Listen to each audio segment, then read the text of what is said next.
See, you're in portrait mode. I didn't have the luxury of portrait mode. That's what I was prepared for. Yeah, that's all good. We're gonna make it work. It's gonna be great. Yeah, this is my first. I lied actually. I did a test call early this morning with a friend to make sure that the shit all worked because I don't know. Yeah. So this is now my third Zoom call. You were number 2 and 3. Yeah, for those that I presume we're gonna edit this part out. definitely going to edit the first one out. But for those of you that are just tuning in now, we both had a tech problem, which is hilarious given our occupation. You'd think I don't do video. No. The audio nailed. Yeah, got that all day. Which actually the funniest part actually was the very first podcast I did of this was with James from Eliza and the Bear, and his mic sounded so much better than mine. I was mortified. But so I have to admit, I'm your biggest fan. I listen to all your episodes, really, including that one. Dude, I think they're fucking great. Oh, I really thanks, do. dude. I really appreciate it. It's I've been crushing them.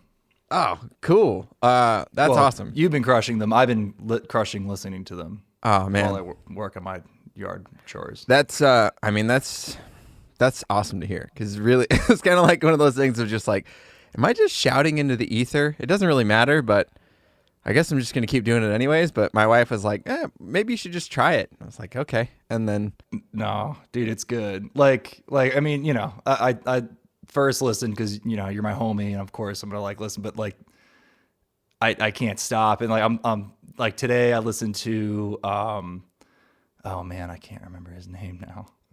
Conrad? Based. Oh, JP. Yes. And I re-listened to the Jakir one, but I'm out. I don't have any more, and I'm bummed out. I'm I really enjoy them, and they're super educational, and I don't know. You've had some really great guests on, and except up until this point, this is the one where things are gonna go to shit. Man. I've been trying to get you on forever, man. You were one of the first people, dude. I know. You're one of the first people that I was like, oh, I'm going to do this. I want to talk to, I got to get Sean on. I got to get my homies on, the people, the whole reason for starting this was I felt like I had a unique opportunity to talk to people in a way that they don't normally get to be talked to, and especially get to represent themselves, especially artists in general don't really get to sit down in a format where they can talk long form, and then other engineers, we don't get to have these sort of discussions publicly. We have them over drinks. No. Oh yeah, by the way, cheers, buddy. Yeah, cheers, bro. In the extremely rare opportunities that we get to actually see each other in person, right? Even before the pandemic. Yeah, when we're not working, it's tough to get linked up. When we're in the same state and there's not a global pandemic. So I just thought, well, man, if I can talk to some people, talk to my friends, and get people to know the awesome people the way that I know them, that maybe they'll it'll catch on a little bit. So that was a thought in it, and I'm just glad that anybody's listening, especially people that I know and love. So I appreciate dude, I it. sincerely dig them. Really, and it was funny too, because then when you first asked me to do it, I was like, oh fuck yeah, it'd be great. And then I started listening to him. I got really self-conscious, oh fuck, Colton's really good at this, and Rachel was really good, and I mean Jakir was amazing, and all your guests are really good at conversating. No, oh shit.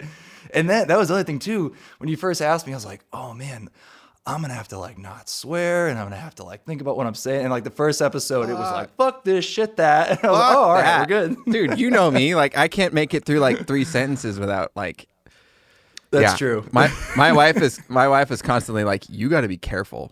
People, you can't say certain things. I'm I know, come on. But yeah, I it is what it is. This is a place for people to just let it fucking fly, and that's what I'm here to do, and I want people to be themselves. So don't be self-conscious. I've been wanting to have you on for a fucking reason. You I mean, we're already into it. When I think of Nashville assistant engineers, and I think of you a lot more than just like an assistant engineer. You're a fantastic fucking engineer, like one of the best I know. Stripper, lover. Yeah, see, you're already deflecting. But when I think of like Nashville engineers and how elite they are, assistant engineers. Nashville, like, assistant engineers are different than assistant engineers in most contexts, right? Like you manage a lot of shit. When I think of them, you are like the tip of the spear to me. Like, you're the gold standard. It's not true. But the people that I've worked with, man, I feel like I've gotten to work with a lot of good people. You're top of the food chain as far as I'm concerned. So don't feel like... I appreciate it, dude. Thank you. Thank you. Where does that... I mean, like, how'd you get your start as an assistant? Like... Man, I got really lucky. So I interned at Blackbird. I moved to Nashville with the intention of, interning at Blackbird. And I did like 8 or 9 months of interning on the deal. I guess not on the deal anymore. Now everybody knows. Anyway, back then, it was kind of like, you were left to police your own credit hours or whatever they call them. So, most guys that get to guys and girls, get to the end of their 6-month internship, and then they go to whoever's in charge at the time, and they let them know, and then your internship's over. And I figured that out. I was like, well, I don't want to fucking leave, so I'll just keep coming. And that turned into like 8 or 9 months. And then at that point, I was hired to be the night guy, which that position is basically at night when the day management leaves. It's just you and the interns, and you're doing the turnarounds and the cleaning and the locking down and all the stuff.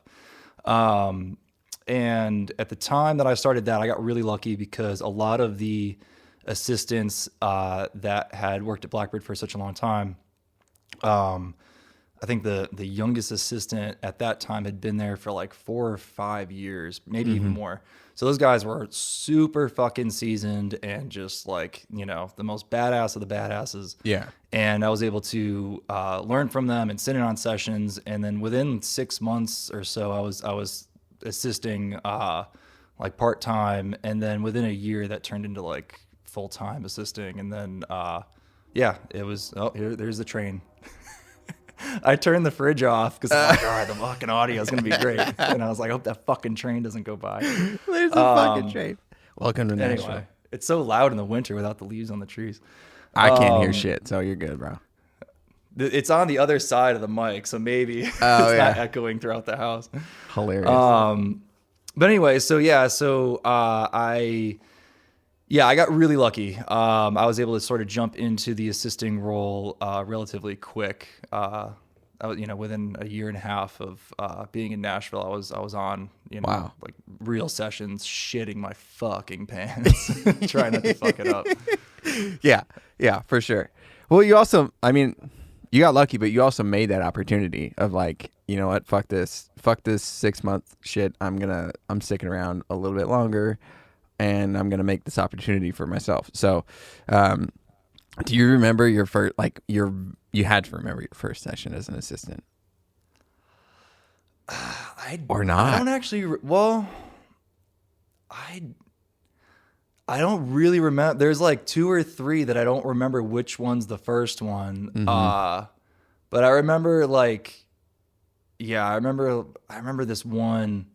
It might have been the first one, but it was one of those deals. It was so, like I was saying earlier, some of the guys that were assisting when I first started working there, they're just like the fucking, they're all the quarterbacks on the football team in this high school that is Blackbird. Yeah. And you look up to these guys that they're fucking gods. I remember my first night as an intern, showing up for a setup and fresh out of audio school, knew just enough to know that I didn't know shit, and walked in and was just like watching this setup go down. And the assistant, Seth, shout out to Seth, fucking badass motherfucker. Motherfucker. Seth was, as intense as they get as far as like badass motherfuckers. Yeah. So Seth was assisting on the session the following day, and we were setting up for him. And This is not answering your question, by the way. That's all this is not answering questions. I mean, just roll with it. That's what we do. And I remember, not necessarily being confident in knowing what the fuck was going on, but just feeling like I had a little bit of a leg up because, coming out of audio school, I was like, oh man, like, everyone that's interning at these places, they gotta all be like the best of the best. Otherwise they wouldn't be there. And it wasn't necessarily the case. So I felt relatively confident in comparison to my peers, fellow interns. And then I saw Seth like do his thing and just like a setup of a tracking session, we're just putting mics up and layout, he labels, clicks out, everything, patches, and just watching him do all that stuff, which now is relatively basic. Right. But at the time, you're just watching this dude do it as it's just like so second nature, just being like, holy fuck, like this dude knows this room so well. Yes. And then months down the road, getting the opportunity to sit in on sessions with guys like Seth and Leland and Lowell and Nathan, all old school Blackbird assistants, and watching them run the session, Nashville engineers, if you're in that room, you're fucking badass engineer. Yes. But the amount that the assistant does on your typical Nashville date, you're not, if you're good, right. You're generally not just sitting in the back of the room waiting for the coffee order to come down the pipeline. Yes. So sitting there and watching those guys, run Pro Tools and, run the band through all their fixes and, all the punching, following along and like making the changes on the chart and, the Nashville number system, looking at this fucking chart like it's like a map of Mars. Like, and those guys are just fucking, just, as the changes are coming along, they're making all the changes and they understand the language and like all the vocabulary that I've never heard before. And you're just like, oh, man, I'm so far from doing this job. I don't know the patch bay. I don't know this fucking console. I don't know shit about Pro Tools. And then the day came where I'm pretty sure my first session was like Seth had done, however many days of tracking, and then he had an overlapping session that he had to run too. So then I like jumped in on like the last half, like the back half of the last day of tracking, and I just like barely got through it. Like, it was all Nashville session cats, like A-list guys, and just, it's the real deal. Yeah. And then with that same client, we moved into an overdub room and we did overdubs for 2 whole weeks. Oh shit. And it was just me, the producer, and the artist. Yeah. And like I said, I'm pretty sure that was my first actual gig. So like kind of a, not exactly a quick overdub or anything. And I got the flu on like the, I don't know, 4th or 5th day. And this was like pre-pandemic. So like you just like fucking come work with it. Yeah. You just work through it. Yeah. And man, like full blown flu, like rough, man. Yeah. Rough. Like I remember when it was over, I remember looking in the mirror. And we did long days too. Like this producer, man, we would do, I think the shortest day was 16 hours. It was like burnouts nonstop, no days off, out of town client, just crushing, just trying to get as much done as they can. Yeah. And dude, like I remember after it was all over and I got over the flu, I looked in the mirror and I was like, shit, I look a lot older. It was like noticeable how much it had changed me physically. Yeah. and like I said, like, I was so green. I didn't know what the fuck I was doing. So like, I'm freaking out the whole fucking time. Try not to fuck it up. Yeah. Dude. But yeah, so I think that was my first gig. If not, it's the only one that I remember. It might as well be, right? I was thinking about that the other day. It's like, I have the similar thing of like, they all like my first 3 gigs all run together of like, maybe that was the first one. I don't know. And I mean, going back to, like, just touching on Seth. Seth is such a motherfucker of an engineer. I still am terrified of him, but I was especially terrified of him at Blackbird because I'd sort of taken it.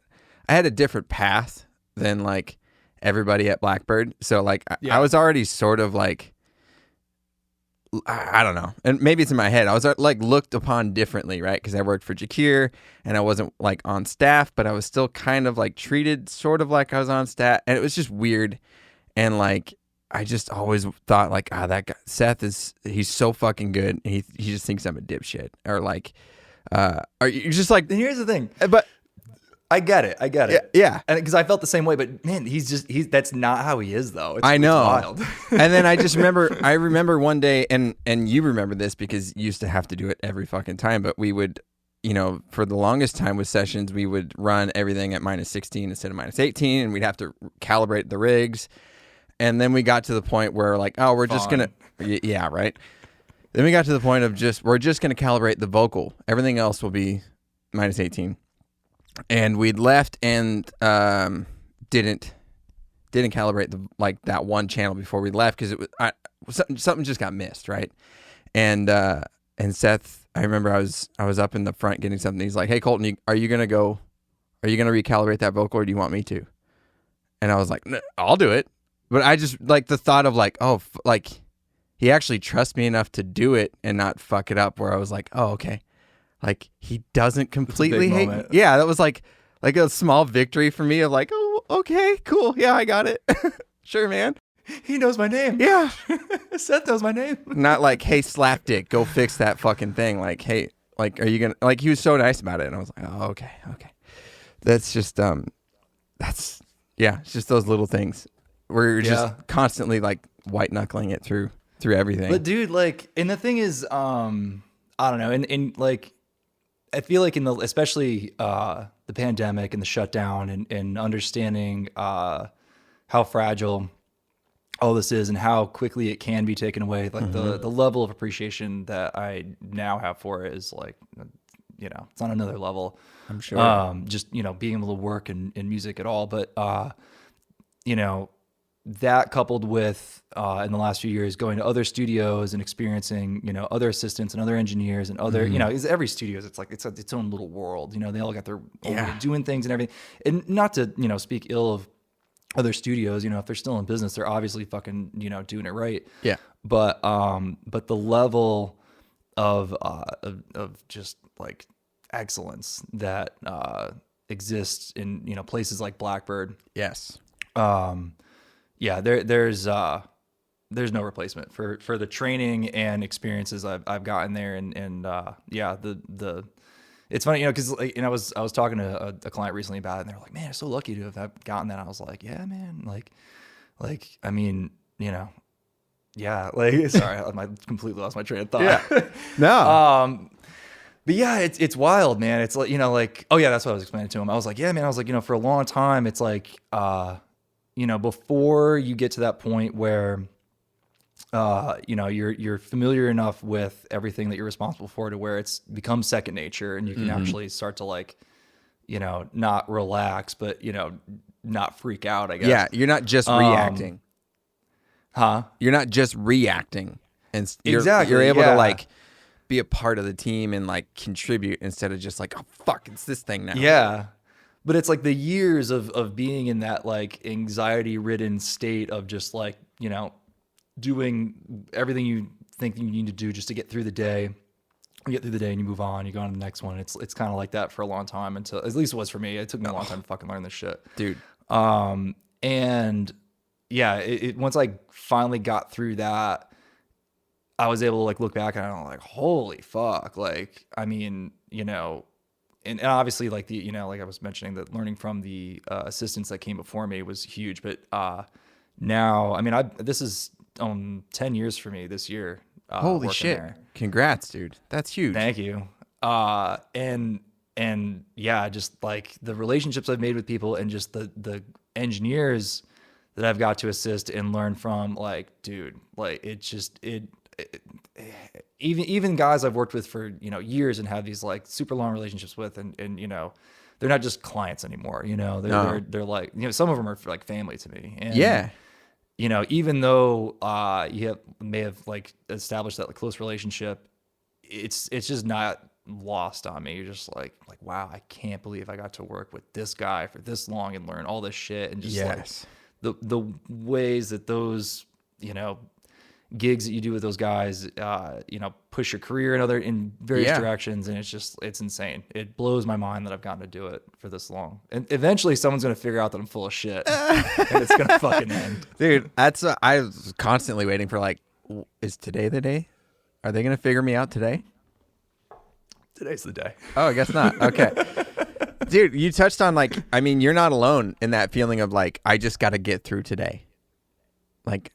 That's how I was for so long of like years. I felt like, okay, I just got to get through this week and then next week. And it's like, okay, after that, then I get a break. Like I can mentally reset. Like, yeah, especially like, dude, I mean, I got tossed in to, not only, working with you, who's like I said, I think is top of the food chain. And then, getting to work under Lowell, who was one of the people that trained you, and then working under Jakir. Like I was thrown into this like system of like excellence that I had no fucking business being in, and just trying to find my way through it. And it was an interesting dynamic. And we're just like, there's so many days that like, if I thought too hard about it, I could feel the earth spinning, like if I think too hard and like sit for a minute, I might be thrown off the planet.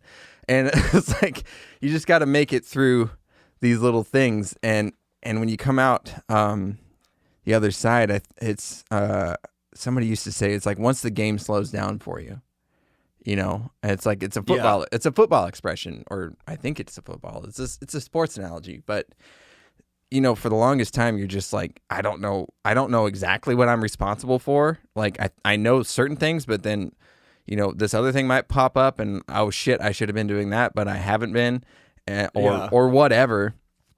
And once you finally are comfortable enough in your own skin to be able to like, okay, my bases are covered. I know what's going on. Like I know what's up, and now I can be like, I can contribute to the team in a way that I haven't before, besides just being like a backstop, right? It's a big moment, and it's not lost on me either. It's like you said, I mean, you've gotten to work with countless more people than I have, but just being in that room and being able to work with the people that I have worked with, it was just like, I can look back on that and just be like, man, I was so fucking lucky.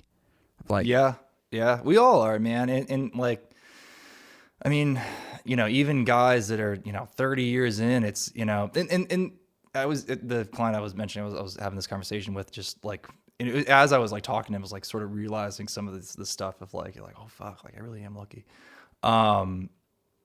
It's even, like I said, even if you're like 30 years in, it's like, we're all so lucky to get to do this every day.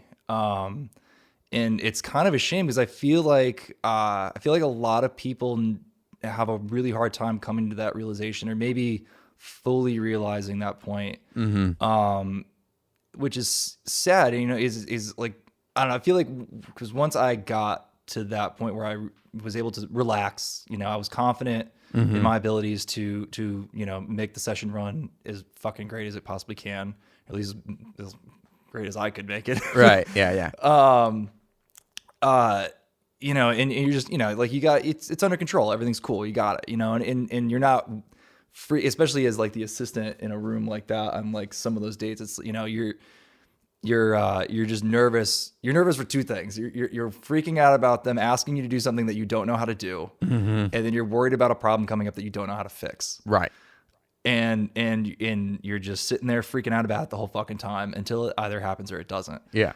And I suppose that's necessary to get you to be good. Yeah. Or at least proficient.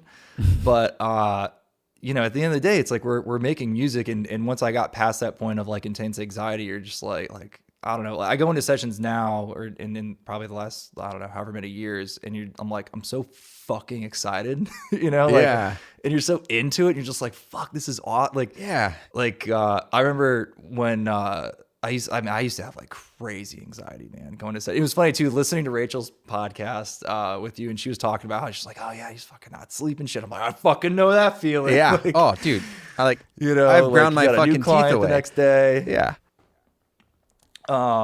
And yeah, like, so yeah, like, man, it was rough for like, I don't know, the first like probably year and a half of like full-time assisting. I probably didn't sleep before any tracking session. Like, wake up in the middle of the night and you're like, oh my God, wait, I think I forgot to check this one thing during the click out or whatever. Wait, did I check that insert? Did it fucking write this down? Is this thing patched?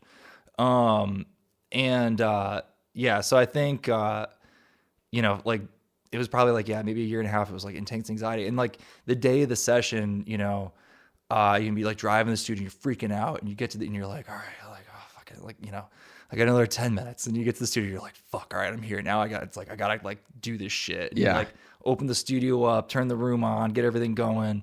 And then you're like, all right, okay, fuck, all right, the client's gonna be here in like 15 minutes. And then the engineer shows up like, you know, 2 seconds later because he's fucking early. Yeah. Like, You're like, God damn fuck. it. Yeah. And you're freaking out, man. And then like, you know, then the band starts to trickle in. You start like placing mics and you know, shit starts happening. And like maybe curveballs start coming down the line or like, you know, problems arise. You're just like freaking the fuck out. And like that whole like period of time, like before the act, you know, before downbeat, you're just like freaking the fuck out. And as soon as downbeat comes, you're just like, you know, like nervous the whole fucking time. But now it's like, I can't fucking wait. You know what I mean? You're like on the way to the studio and you're just like, fuck. You're like, you know, you get there, you're like, all right, awesome. And then you're like, well, fuck, how long is it going to be till the client gets here? You're like, fuck, I got here early. It's going to be like, fucking and go. you're just, like, bored as fuck. And and then the client gets there and you know, and as you know, a lot of Nashville sessions, it's like, you know, 10 a.m. downbeat, we're rocking by, you know, 10:15 at the latest. And that's if someone's late. Yeah. But it's like, you know, and you're just like, you're rocking, you know, but then there's those sessions where, you know, maybe it's a little bit more laid back and you know, you're just like, 10:30-ish, we'll start actually fucking doing shit. But look, between like 10 and 10:30, I'm just like, dude, let's fuck. Like, let's go. Let's do this shit. You know what I mean? Yeah. Whereas like, what back do I in the day, do with like, this thing? Let's just, can we sit around another hour longer? Because I'm going to have a fucking heart attack. It's wild, man. And the thing is, like, and I don't want to discourage anyone listening that aspires to do that job. That's all me. That's just me and my anxieties. It doesn't need to be that way. I know a lot of people share a lot of that. Dude, but same. I mean, yeah, that's just. I was the same. I really had to do a lot of like self work of like meditating or like doing breathing exercises in a shower and then like turning it to full on cold and like just like fucking like center, like get my shit together because I was like having such crazy, like if you're I saw this recently. It was like a Bill Murray quote. I think I've talked about this before, but get fucked because I don't care. He basically put it in like said it like you do your best working when you're relaxed. And that's what he realized early on in his career was like, I'm at my best when I'm relaxed. So I'm just going to be relaxed and let it go. But when you're starting out, you don't really have that luxury or even that like maturity to have that like foresight of like, oh, I'm so fucking anxious and amped up right now. I can't make any good decisions. I can't do anything well. So it's like, slow is smooth, smooth is fast. Like you have to go through the progression of like your fundamentals of this. If I can do it well, slow, it's going to get quick and I'm going to like sharpen that blade to where it just goes right. So it took me the longest time to just realize of like, look, why I had to just stop and be like, why the fuck am I freaking out? And it's like, I'm freaking out because I want to do a good job. And you're the same. Yeah. I know this about you of like, you're freaking out because you have a standard of excellence that you want to meet for yourself and for the session and for the client. And we like the good ones have that, but it's a good thing, but it's hard to wrangle because you're like, it can get in your own way. So if you don't take the time to like sort of poke around inside and figure out like, okay, why am I fucking freaking out right now? It's like, oh, well, I'm freaking out because maybe I'm not as prepared as I should be. Okay, well, why am I not as prepared? Well, I don't really understand this thing. Well, then you should go fucking learn about it. Like, go YouTube it or go talk to somebody that knows about it. Like, you got to get this shit figured out because it's important and it's going to be one of those things that trips you up on that session of like, oh shit, is something going to break that I don't know how to fix, right? And I've thought about it, like the better you get at something, it's not necessarily that you make less mistakes. You do make less mistakes, like beginner mistakes, but mistakes aren't as big of a deal when you know what you're doing. Yeah. Right? Yeah. It's like, oh yeah, well I've done this. I've seen this fuck up a million times. I can fix this in five seconds. But when it happens the first time, it's a 15-minute spin out and you're like sweating through your shirt, right? So yeah. It's just a time and a chair thing, right? Man, it totally is. And it's it's funny too, because now there's sessions where, the level of, preparation and the things that you learn over the years that are, you're probably going to go wrong, that you can catch during the setup or the click out or whatever, or even, as they happen, and you just, they're fixed before anyone even notices, Yes. But it's like, it's the point now where, some sessions, the level of relaxation, you're just like, man, I wish someone would fucking break. Like, man, will something go wrong? Yeah. Yeah, you're like, all right, I guess I'll just keep it and record. But it's gonna be fucking boring. Just walk past the cable and kick it out like, oh, this thing fucking broke. I bet it. No.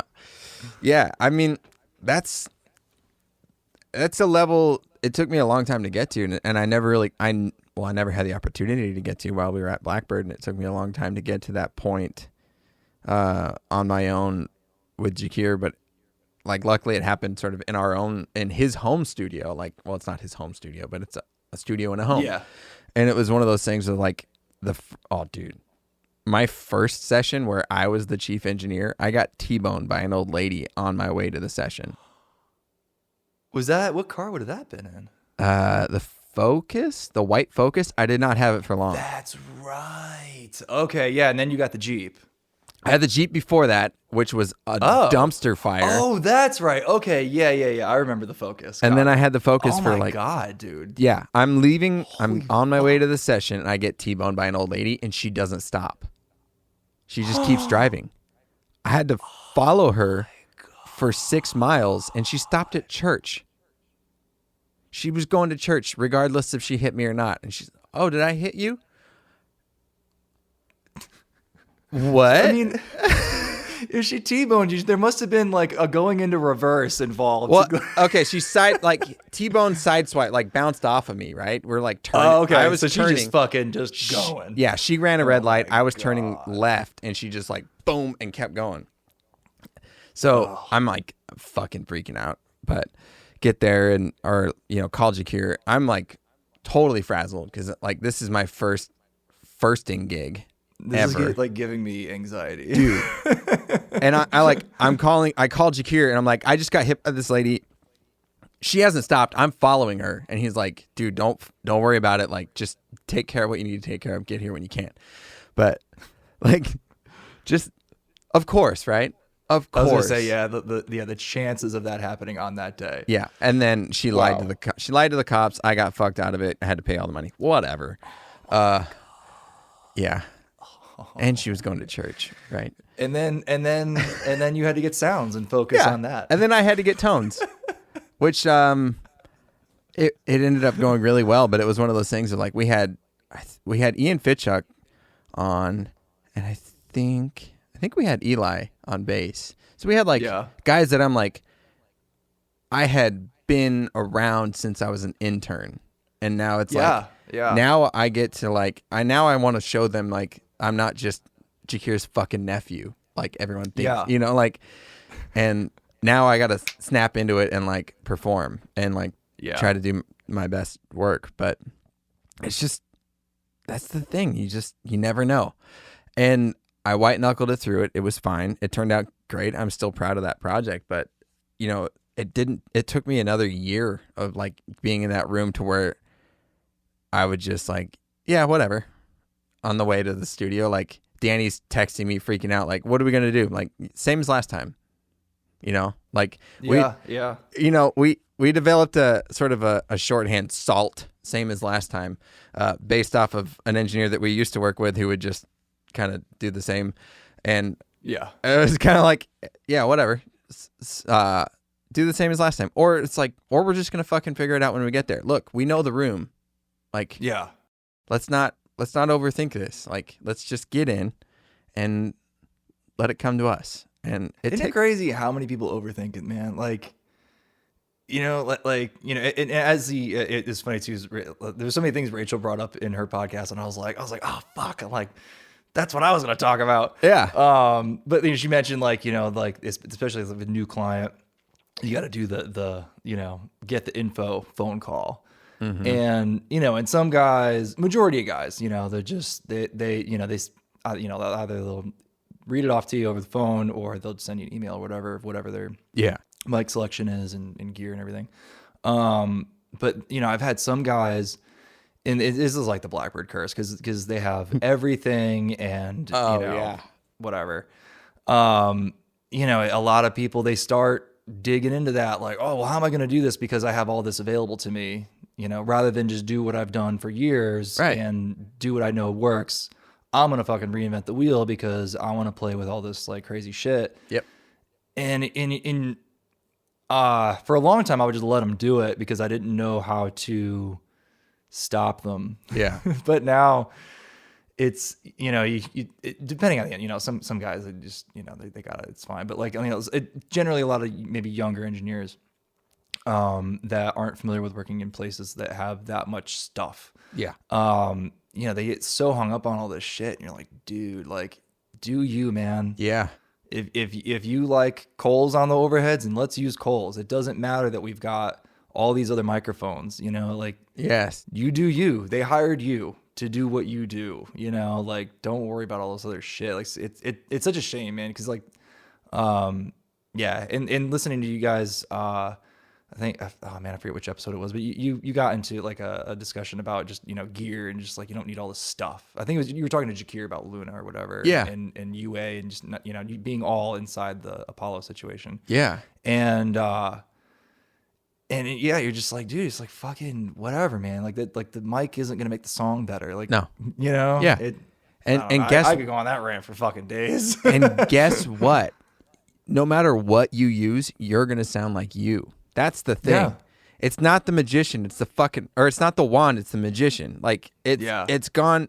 Like Jakir and I have different sensibilities, and I think that's why we worked really well together for so long, and why like us doing sort of like a co-mix thing for so long worked. Was it's like I had different sensibilities that were maybe more like heavy-handed. Like he's very subtle. I always describe his like mixing technique is like death by 1,000 paper cuts because it's just a tiny, it's a bunch of little shit. And like I've picked that up over the years, but I'm definitely more like I'm gonna run in there with a fucking sledgehammer and see what's left. Like that's more like how I like to do things.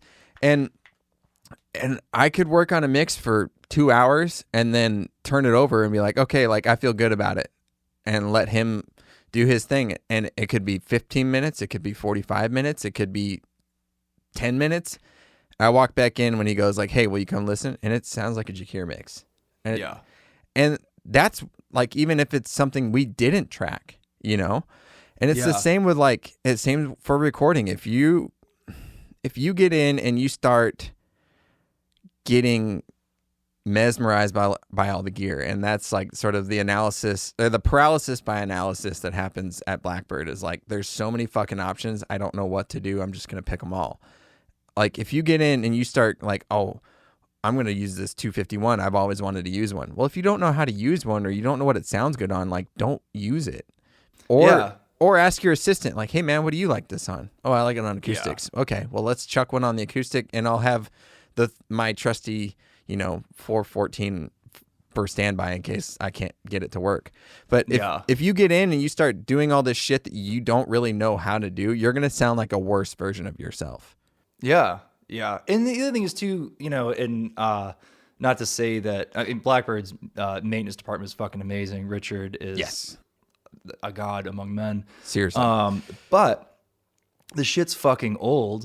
Yeah. And it has bad days, like a fucking 70-year-old piece of gear is kind of like your 70-year-old family member. Sometimes they wake up in the morning, they're a little fucking off. Yeah.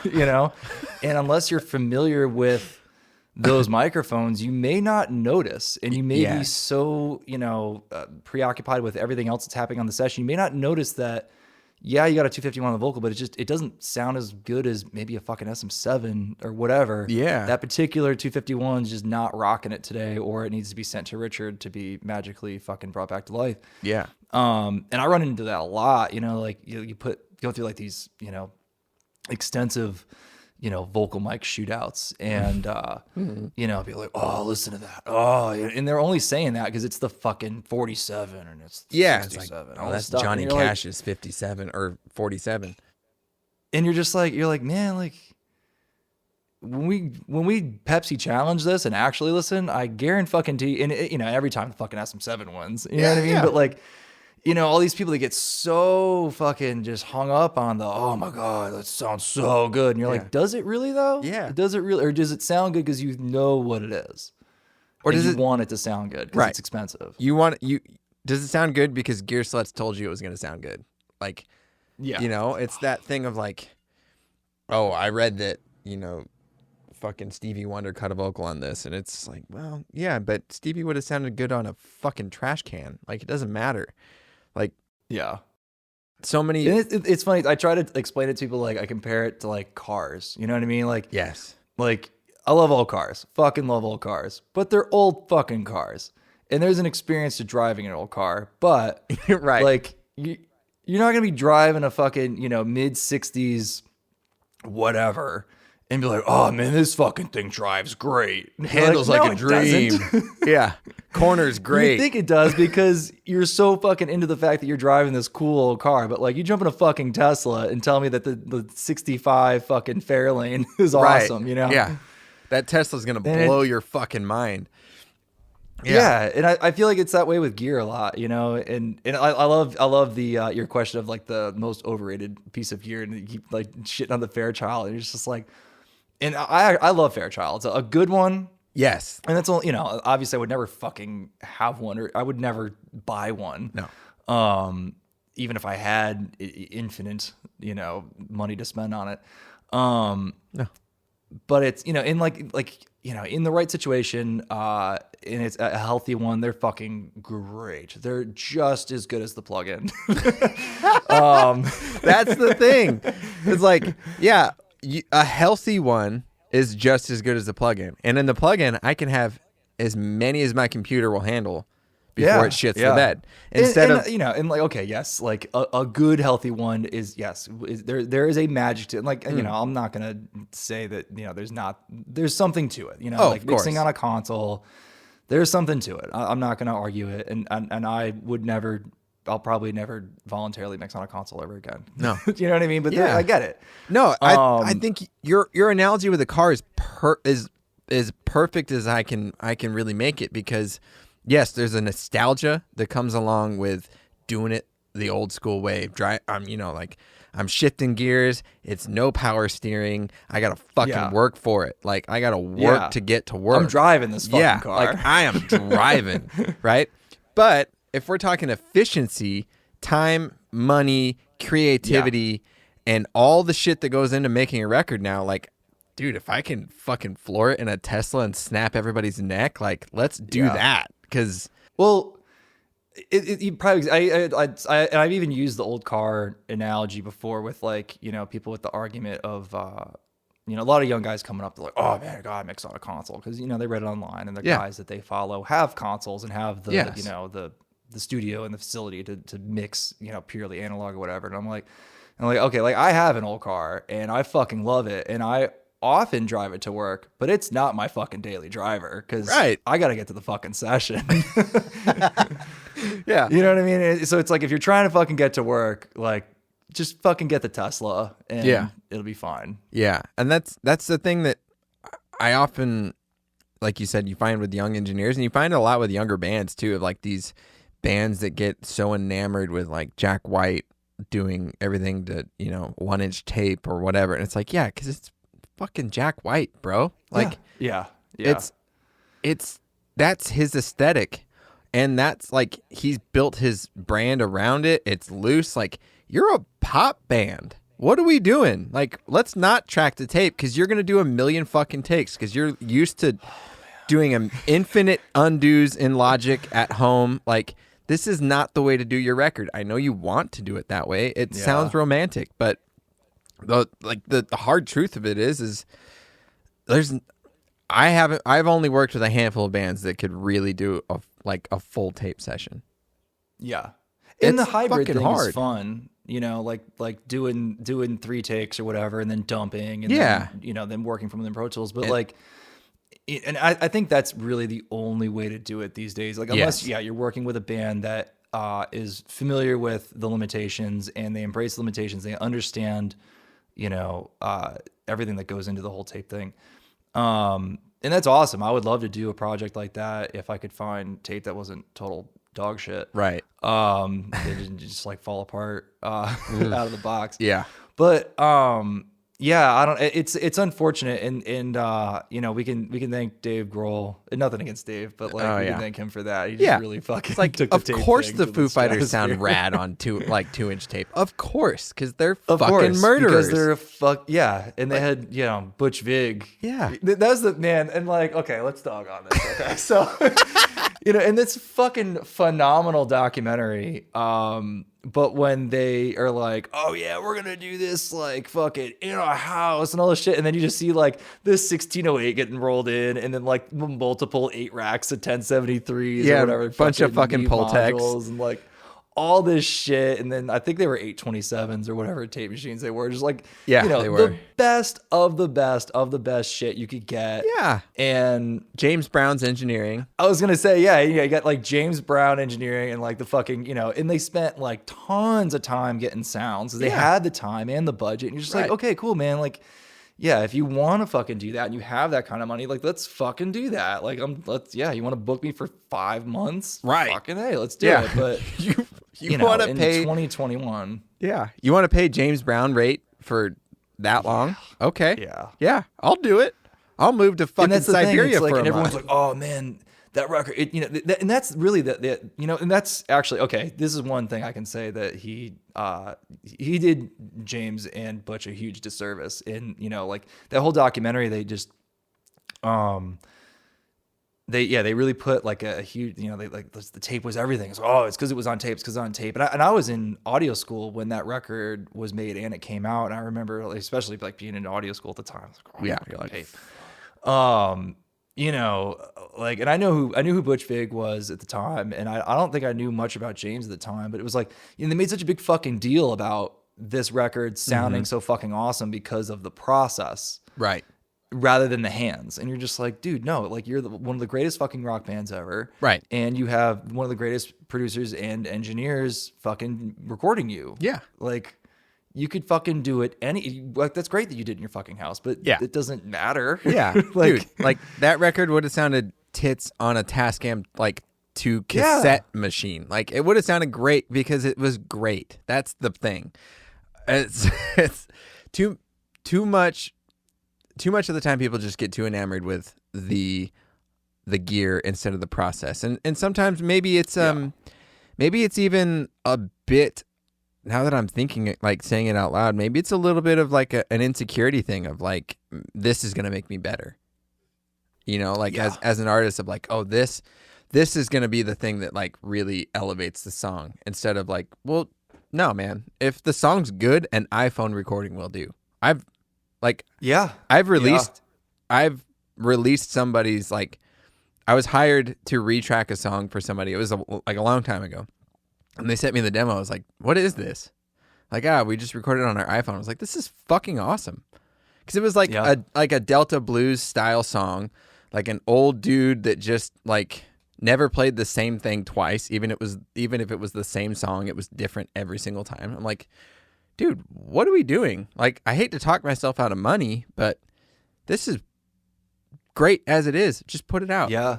Yeah. And sometimes that's the answer that people don't, you know, necessarily want to hear. Is it's the song and it's the performance. The performance is everything. Yeah. Yeah. And that's, and yeah, as far as, anyone out there listening that wants to do this, if there's anything you can take away from the Cold Tuna podcast. Sorry, throw that. I was waiting for it. I thought of the other day, and I was like, I don't even think anyone calls them that anymore. No. It's all about performance, man. And the only reason I say that is just because, having worked at Blackbird for a long time and seen the rotating door of interns just in and out, and and I get it, you intern at Blackbird, you're there to learn about the gear and stuff. Sure. But it's you're doing yourself and every artist you ever work with a huge disservice if you just worry about gear. It's just like, right. It's so annoying. It's almost like a psychedelic experience, which I'm not that familiar with. Have some experience, but it's set, like finding the right set and setting for what's going on and like the song. Yeah. That's almost more important than anything. Of like a really good example was like, fuck it. I've had a drink or two. I have to get another beer. So like making the Daughtry record. Mm-hmm. Chris is one of my favorite fucking people I like ever. He's awesome. I still text him all the time. Like, I love that dude. I'm hoping one day I'll grow the balls to ask him to come do this. But oh, dude, you gotta. That'd be awesome. I want to have him on for sure. But Chris is one of the best singers I've ever heard in my life. But yeah, he's good. Putting him in the context sometimes at Blackbird was tough on him. Of like, okay, time to go sing. And there's this bit like Blackbird Studio D is a magical room. It's special in a lot of ways, but it's huge. And a lot of times the way we would track the vocalist was in, I forget the ISO booth name now, but ISO 3. ISO 3. Dude, it's been a while. I also, too much pot. But Chris, at first was having a hard time locking in and being like comfortable because the dude's he's used to performing like when he cuts demos, which his demos rip, like he's in his basement in his bathrobe. Yeah. And that's where he's comfortable with. And it was a bit of an adjustment to like, okay, go. And you're on the other side of this building in a dark room that you can't see us, and we're talking to you through this camera. Like it's just a bit of a disconnect. Yeah. And then after the record was released, he had to come. He had to do a punch for like a commercial on a song. So like, well, just come up to the house. Like, there's no point in like renting a studio. Let's just like, I'll get the mic. I'll borrow a vocal chain that's similar, and we'll just knock it out. And like we were done in less than 5 minutes. Like he just fucking slayed it, standing right next to me. And he's like, dude, this is so much better. And I'm like, I'm really glad you touched on that because that's something that I feel like through the stages of doing this and learning, facility seems to be the thing that I'm starting to grasp. And maybe not even facility, but like okay, like so say you're in a facility like Blackbird, and a lot of the stuff that we're doing, like we've done it a million fucking times, and it's never been a problem, and everything's cool. So you don't really think twice about a lot of stuff, and then you're like, oh fuck, like maybe this singer needs to be out of sight line. Maybe this singer, you know what I mean? Yes. Maybe this one needs to be in this booth. Yes. We need to set it up like this or whatever, and like taking certain things into consideration. And like I was on a gig recently. I was out in Asheville at Echo Mountain. It's a fucking awesome studio, dude. That's and goals. Shout out to everyone at Echo Mountain, Dowell and Kenny and Jessica. You guys are fucking awesome, dude. So we were out there, and there's a little booth like right off the control room with like big glass door, and there's like the sight lines are fucking great, and we were working with a band. And 90% of the time we were doing vocals. It was in this booth that's right off the control room, and it was great. The sight lines were awesome, and like and while we were working through parts and stuff, the communication and being able to see each other was fucking awesome. But then there was this one track where it was just like the performance were just no one was comfortable. And then we just like took the vocal setup station, just kind of moved it into the other side of the booth to where the vocalists couldn't see us. And it was just like, he just fucking opened up. Everything changed. It was just, and you're just like, oh, fuck. Yeah. Should we have put him there to begin with? Like, it was great being able to see each other because the communication and the body, like, that was all really helpful. And that made certain things faster. But like, oh, fuck. Like, yeah, you're like, have we been... Is he the kind of singer that doesn't want to be fucking seen? Yeah, like, have we been handicapping ourselves?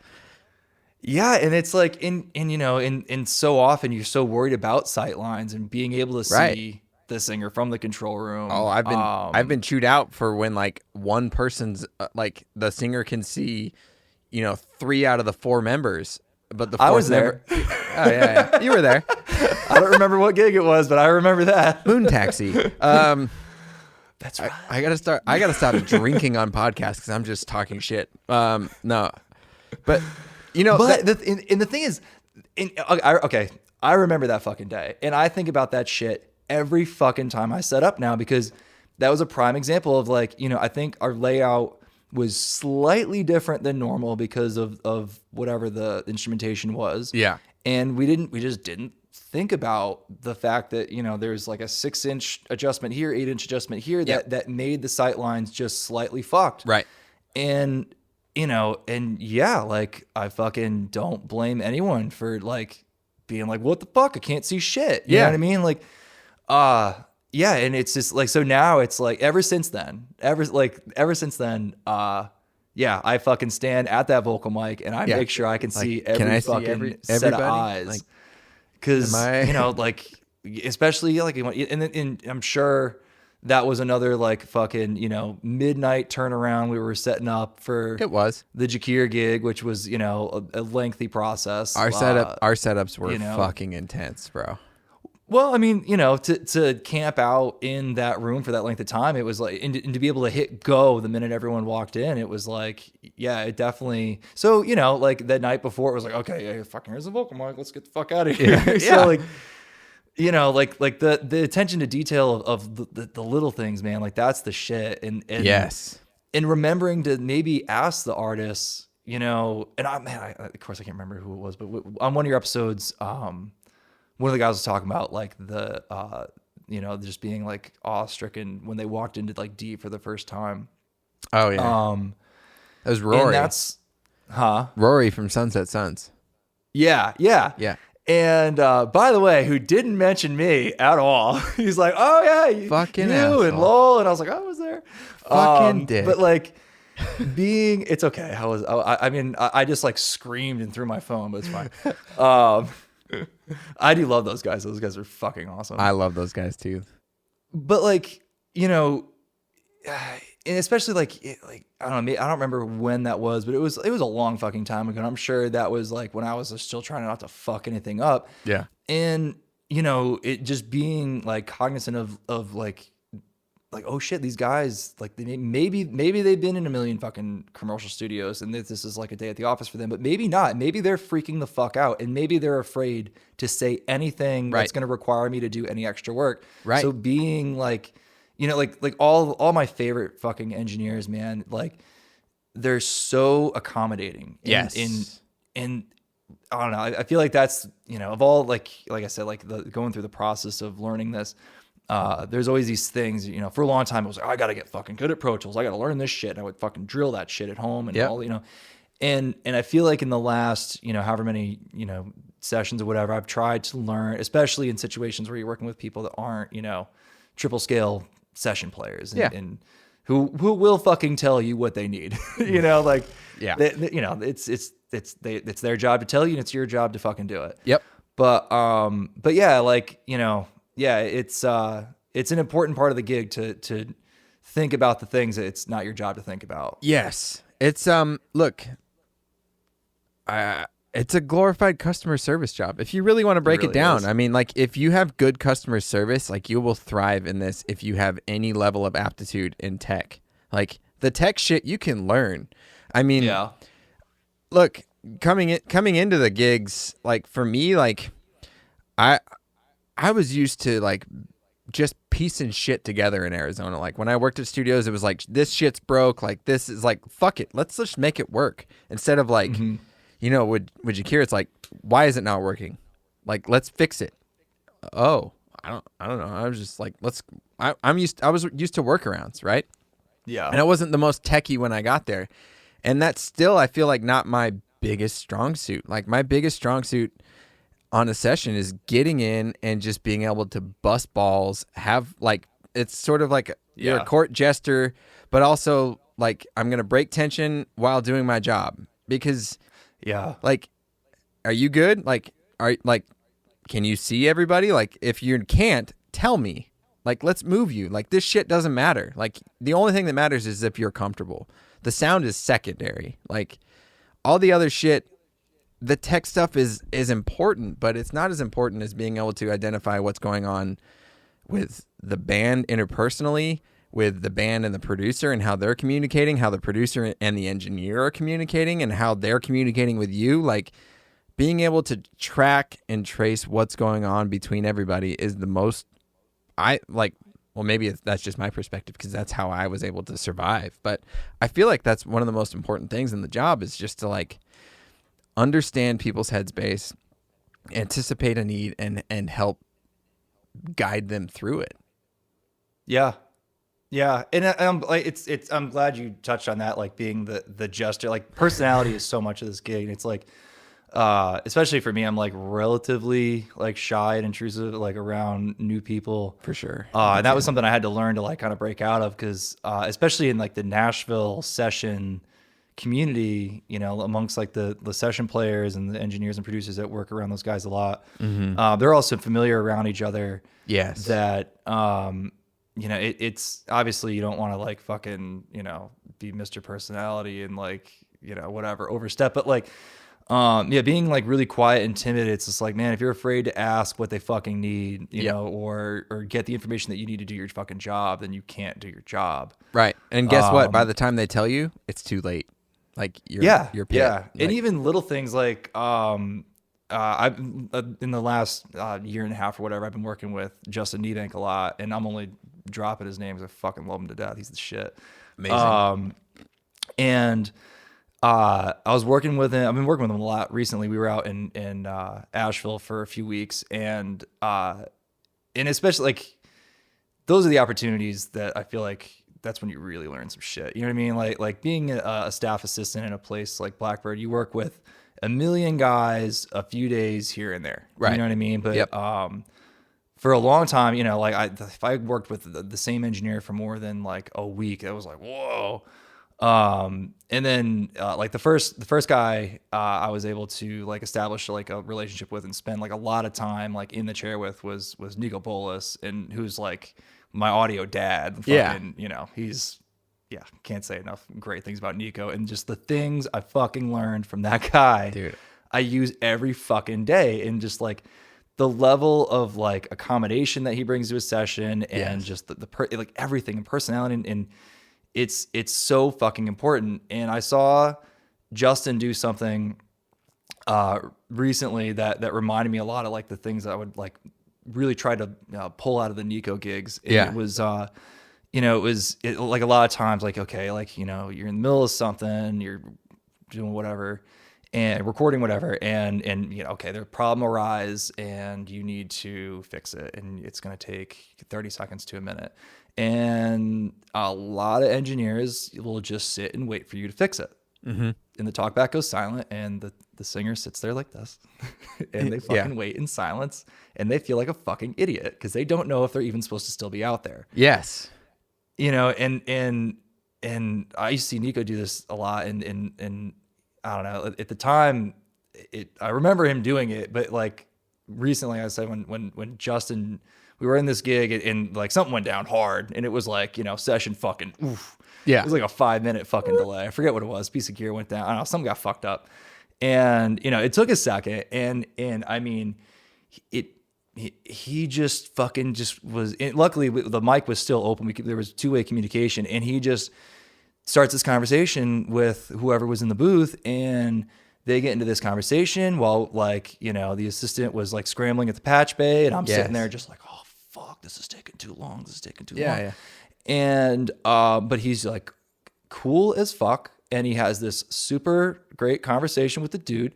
And we were done way before the conversation we were fixed, ready to go before the conversation was done.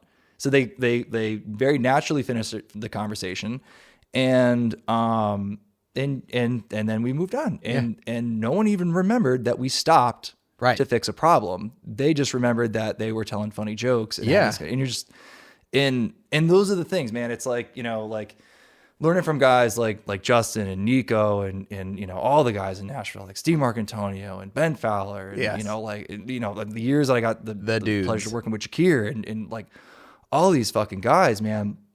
You know, it's like for so long you worry about the like, oh, the mic selection and the placement and the chains and the this and the that and all the shit, but like that's the little shit. You know what I mean? Like that's the shit. That's like, the shit that makes you a black belt.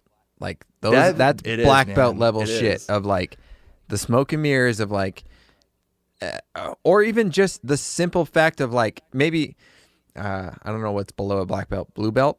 We'll call it blue belt, like a blue belt level of just like, I'm going to turn the talk back on, leave it open so they can hear that, hey, we're sorting something out, instead of just radio silence of like, they just did a take and it's silent and they're like, God, was it that bad?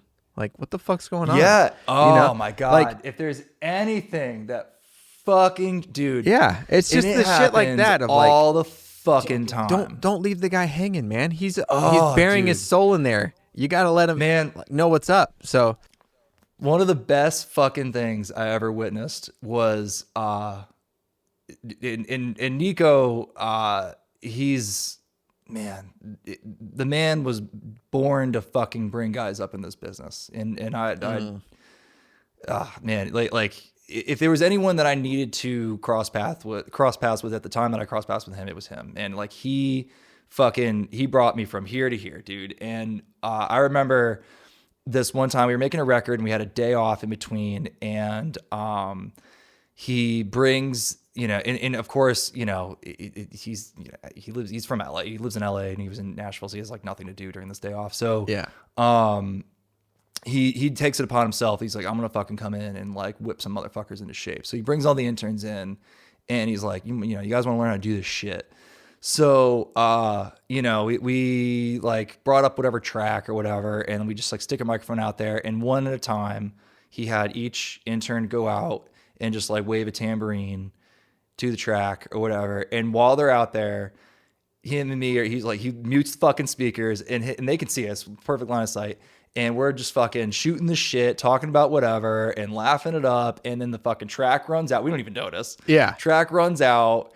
And then the motherfucker's just like standing there, just like, and he lets each of them do that. And they all come back in the control room. He's like, don't let me ever fucking see you guys do this shit. That's not how you fucking treat an artist. Yeah. And it's like, and you're just like, yeah. I don't think he was actually that intense about it, but he's Nico. He's pretty He might have been. It's Nico. But man, like, it's the most important fucking lesson that anyone can learn. Cause like, I mean, I sit on a lot of fucking pro sessions and I see a lot of shit go down, you know, and that is the one thing that fucking happens all the time. Like people just, you know, especially when you're moving fast, they, you know, like the overdub's done. Like, okay, cool, let's move on to the next thing. It's like, you never even fucking told the guy he was good. He's still sitting out there with a guitar in his hand. Like, you know, or like the, you know, the conversation in the back of the room makes it up to the front of the room. And now everyone's fucking talking and no one's paying attention to shit. The speakers aren't quite loud enough to hear the guy in the talkback going, hey, are we good? Are we good? Are we good? Yeah. And oh, dude, it kills me, man. And the bitch of it is too, like sometimes, you know, especially as an assistant, like you don't necessarily know if you're the fucking guy to be like, I think we're good. But you know what? At this fucking point in my career, I've got to the point I'm like, fuck it. I'm making the fucking call. If no one else in this room gives a shit, I'm fucking saying it's good. Or if I don't think it's good, you know, we'll go again. And it's so crazy because it's like, yeah, I feel like a lot of engineers and producers and control room staff for that matter, could just learn a lot from like, sitting out on the other side of the glass for a change and letting people like, do some of the things to them that they do to people. Because like, and nothing against people that do this, they don't fucking realize they're doing it. Yeah, they have no idea. Like they get that fucking ADD shit going on. I do the same fucking thing sometimes. Like, I wouldn't do that to people because I fucking know better. But, you get fucking moving and you move on to the next thing. You don't think about whatever. And you just like, unfortunately, some people, their ADD causes them to leave the fucking guitar player sitting out in the booth for 5 minutes and they have no idea what's going on. Right. Sorry, this is like a rant. No, it's important, dude. It's so important. It's so important. Two things. My favorite thing I've ever seen in Nashville involved Nico Bolas and Steve Marcantonio. Was it Steve Marcantonio? Jesus. Whatever. I'm in the lounge. If it was the two of them, it probably involved like a meatball sandwich. No, it did not. It was, okay, so I'm getting a coffee in the lounge of Studio A, right? Steve comes out and he's like, what a fucking beautiful day it is. He's like, this is amazing. How lucky are we that we get to do this for a living? And Nico comes out of like the control room of Studio A and he's just beelining past him. And he hears him saying that and he goes, shut the fuck up. And he just keeps walking. There's just the most. What's funny is you're the second person I've heard that story from. It's amazing. It's one of the funniest things I've ever seen in my life. Where it's just like, shut the fuck up, dude. Like, oh my god. And then so funny. But man, and that's the thing. Oh, sorry, I didn't mean to fucking just shit on your number two. No, number two involved kind of going back of just the setting. Like I talked to Josh, the singer from You Me at 6, who we both worked with on Night People. Yeah. I talked to him earlier today, and we had a really interesting discussion that maybe you've had the realization that I have not had until today was, a lot of times when we're making the record, like we're working on usually the producer schedule, at 10 o'clock downbeat. I want to be out by 9 or 10. Like we'll do what it takes to get the song done, but these are my preferences. But the thing that I hadn't really taken into consideration, going back to the sort of set and setting thing, was like Josh mentioned of like, I'm not used to singing until like 9 or 10 o'clock at night. They're used to tour. Like when I'm on tour, I don't sing till 10 o'clock at night for a headlining gig, and just having the I guess the foresight to think of like, oh, maybe singing at 3 o'clock in the afternoon is not the greatest way to go about this. Yeah. It's just one of those things that I wanted to bring up and see if, like, have you ever? I'd never thought of that. I've like, and that goes back to some of the guys that I look up to being super accommodating. That's something that I've noticed that guys like that tend to ask. It's like, like if it's a project like that where, you're going to be, tracking songs and then laying vocals on relatively soon. It seems like that question amongst some of those guys comes up pretty quick. Like, hey man, when do you like to sing? Is it, morning, afternoon, or night? Yeah. And again, like, that's just one of those things. And even, like asking the band, like, and here's the other thing too. I think a lot of guys know that they maybe should ask that question, but don't want to. They don't want the answer. Infringe upon maybe some of their like scheduling things for sure. So and that's like definitely a you could be opening a fucking can of worms with asking the band when they want to work. Right. You get a bunch of fucking hooligans.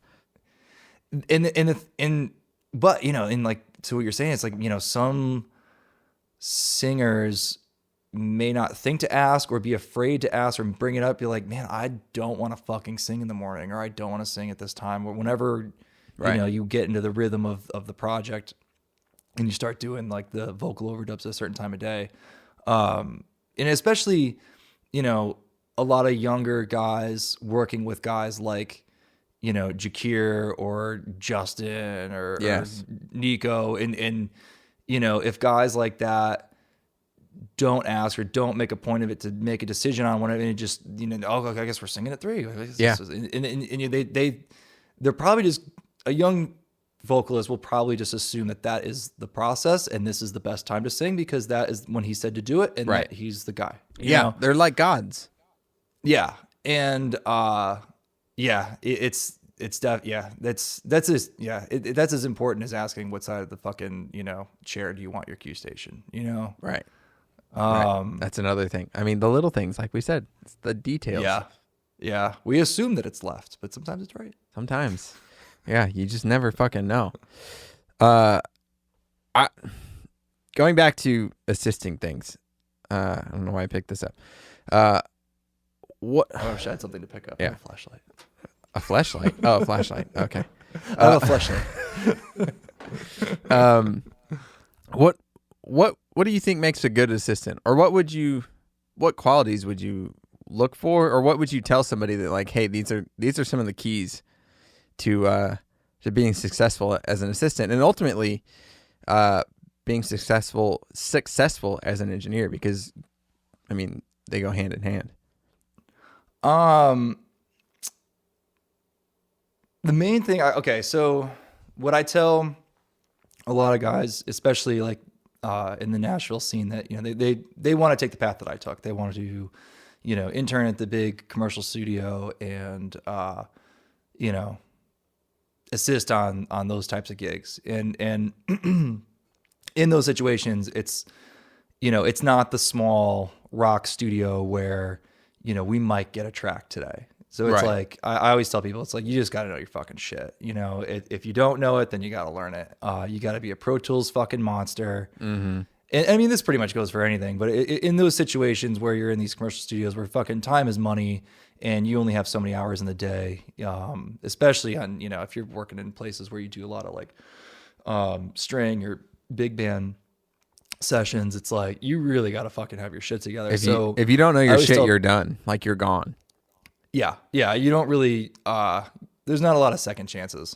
So I always tell people, Pro Tools is huge. You got to fucking know Pro Tools inside it. It's these days. And here's the thing too. I always try to explain to people, I'm like, man, like, you got to know all this shit, but you don't have a fucking, you know, console with a patch bay in your living room, where you can practice signal flow and all that stuff. But you probably have a laptop with Pro Tools on it. So instead of, you know, binge watching The Office this weekend, like, you know, download some fucking tracks and just chop them up and learn that motherfucking software. Yep. So I tell people that, as well as, like I said, like, you know, knowing, you know, all the technical shit, like, and here's the thing, man, like, you know, understand, like, you know, all these, well, for now, you know, all these rooms are Pro Tools HD rigs, you know, it's like, you better fucking know how that rig goes together and how it's clocking and all, you know, you know, as an assistant, you're fucking responsible for all this shit. So you gotta fucking know how it works. It's like, if it goes down in the middle of the day, you can't throw your hands up and say, I don't fucking know. Right. People want solutions, you know, like in a room, like, you know, the rooms I came up in, you know, they're not fucking cheap. And, you know, people understand, they're accommodating, like, things break. It's audio equipment breaks. That's what it does. Next to passing signal, it breaks. Yes. That's the second thing it does. Yeah. And that's fine. But like, at this point I figured out, it's like, most problems, you got maybe 30 seconds before people start wondering what the fuck, you know what I mean? Yeah. Like, by the time a minute rolls around, that's when people start getting fucking annoyed. Unless it's like clearly a major thing that's going to take several minutes or whatever. But it's like, you know, it like, if it's something where the band's got to fucking come in the control room and wait it out while you figure this out, like, that's unfucking acceptable. So I always tell people, it's like, you got to fucking know your shit inside and out. There are no excuses. The other thing, which is probably more important, which, because I know this, because my clients told me this, the only reason I was ever allowed into those rooms before I really knew what I was doing, because I asked clients too, I'm like, you know, I'm like, man, like, why, like, you know, down the road, once I got comfortable with them, like, man, like, you know, why did you ever fucking request me, like, back in the day? Like, I didn't fucking know shit. Like, I was so much slow. And they're like, man, like, because you probably weren't as fast as some of the other guys around and this and that, but you clearly really fucking want to be in the room and you really fucking enjoy this and you're happy to be here. Yes. And that's the most fucking important thing. You have to fucking clearly be fucking enjoying yourself. I'm not saying you got to walk in with balloons and a fucking big smile on your face, but like, you know, if you're sitting there counting down the fucking minutes and every time someone asks you, and I've had, and not to dog assistants that maybe don't do this, but like, the one thing that I've been told that people like about me that I would advise people to maybe focus on if they're trying to get into this, is, you know, when someone asks you to do something, whether you think it's the stupidest fucking thing ever, or, you know, it goes completely against everything you believe in musically, and it's a lot of work, but you're there to do a fucking job. And you know, we've all been there, especially as assistants, where it's like, hey, it's funny too, because like, you know, there's you know, sessions where I've had clients be like, Sean, when you hear the hey Sean, do you just like fucking cringe because you know that the next sure like, do words are gonna be like annoyance? But it's like, and you're just like, no, man, it's like, and that's, you know, that's a total mindset thing. Like, yes, if you get to a point where, you know, you just can't fucking handle the ridiculous requests or what you deem are ridiculous, then you just shouldn't be fucking doing this. You know, it's you're there to make their jobs easier, whether you're an engineer, producer, even as a musician. You know what I mean? It's just like we're there as a fucking team, and if someone asks you to do something and you fucking don't have a smile on your face, then you're just bringing the fucking vibe down. Yeah. So, so things that make it a good assistant would obviously be on top of the technical things, but also just be fucking happy to be there, because if you're not, there's a lot of fucking people that would be more than happy to take your fucking place. Yeah. And the other thing is too, and like, man, I'm not going to say that I never fucking got, or I was never like, you know, not annoyed, ever in my career at things, but there was definitely a point where I just stopped letting that happen. Right. Because I realized like, like, it's funny too. I learned this from Lowell. I remember, you know, like I was working with Lowell, and, you know, and he, you know, worked at Blackbird for a long time. And the two of us went through a lot of the same, you know, trials and tribulations of being an assistant there. And, you know, he was just like, you know, he's like, you can either change yourself or you can, you know, change your surroundings, or, you know, or change the situation that you're in or whatever. And that really stuck with me. I was just like, man, it's just like, I'm either going to fucking change the way I look at this, you know, because not every gig is going to be your favorite fucking gig. Like, you know, you don't get to work with your favorite clients every fucking day, but we do get to fucking make music for a living, and that's pretty fucking awesome. So if the client comes in and they want to, you know, lock 5 tape machines to Pro Tools and, you know, do everything on the moon, upside down, underwater, then fine, let's fucking do that. I've never, you know, and I think, you know, like I feel like in my head, you know, when there's things that would normally just be like, fuck, we got to do what? Yeah. I feel like now it's funny. Like, so, you know, Jory, when you know, when me and Jory worked together for years, and, you know, we did a lot of fucking like intense gigs together. Yeah. And, you know, we got into this rhythm of like, when there'd be like the massive change at the drop of a hat, we would set a timer, and we would say like, set the timer. We'd set the timer. We'd fucking jump up and run out in the live room or whatever we had to do to like make it happen. And we'd see how fast we could possibly get it done. Yes. And we'd run back in and stop the timer. Like, dude, we fucking did that shit in 3 minutes, dude. Yes. Fuck yeah. You know what I mean? So and important. Instead of being out there being fucking pissed off, throwing cables, like, fucking, can you fucking believe they want to do this shit? We fucking move the drums over here. We just fucking move the drums. Fucking, you know what I mean? But no, it's like, dude, let's go. You know, it's like, yes. I don't know. So I guess that's a thing. It's like, it's important, I suppose, to if you find yourself hating it, you got to find a way to not fucking hate it, because I mean, fuck, why do we do this? If you're gonna hate it, just fucking go do a job that pays well. Yeah, I was gonna say there's better ways to not make money. Like yeah, you have health insurance, and you know, you see your family. That's that's an important thing, is the mindset thing, and I mean, finding a way to make it more enjoyable, of like the setting the timer thing. I used to do the same thing, like when I was interning for Jakir or assisting, and like wasn't getting all the fun stuff to do. Like, hey, I need you to lay samples in on this thing, and this was at the time when he didn't trust Trigger and didn't want to use Trigger, so I had to lay everything in by hand. and like tabbed transient. And I'm like, okay, let's set a fucking timer. Let's see how fast I can lay a fucking snare drum sample in. Yeah. And I did the same thing of like, wow, I did it this fast. Or, and the, another thing you mentioned, Lowell said it, and I still think about all the time, that he said we were in Studio E and something was wrong. Like they just updated Pro Tools and something was weird with the native system. I can't remember exactly what it was. It was like a delay compensation thing. And I think we couldn't use certain plugins. It was, I don't remember the exact context, but it was going to make the day a bit of a ball ache, you know? Yeah. And instead of taking what would typically probably be the mindset of like, fuck, he turned around and said, this is how you win. You're going to see how you win today because we're going to fucking fight through this. And I was like, That's oh so low. shit. You know? That's awesome. And for whatever, you know, bullshit went on with the two of us, like I still think about that every time I'm faced with something that's like, oh, for fuck's sakes. Like, you know what? No, this is how you fucking win. This is how you get to be the best. And it's not just in recording. That's just in life, dude. Like, it really is. Look, this is not my only job. I work at a resort right now, slinging coffee for fucking rich yuppies who could not give two shits whether I live or die. It's fine. It's what you got to do to make it through. And I work with a bunch of children. Like, I think literally the oldest one's 20. So I'm 12 years older than the oldest person I work with, right? Yeah. And the shit they freak out about, or like, you know, they'll go into like a tailspin over something. I'm like, bitch, seriously?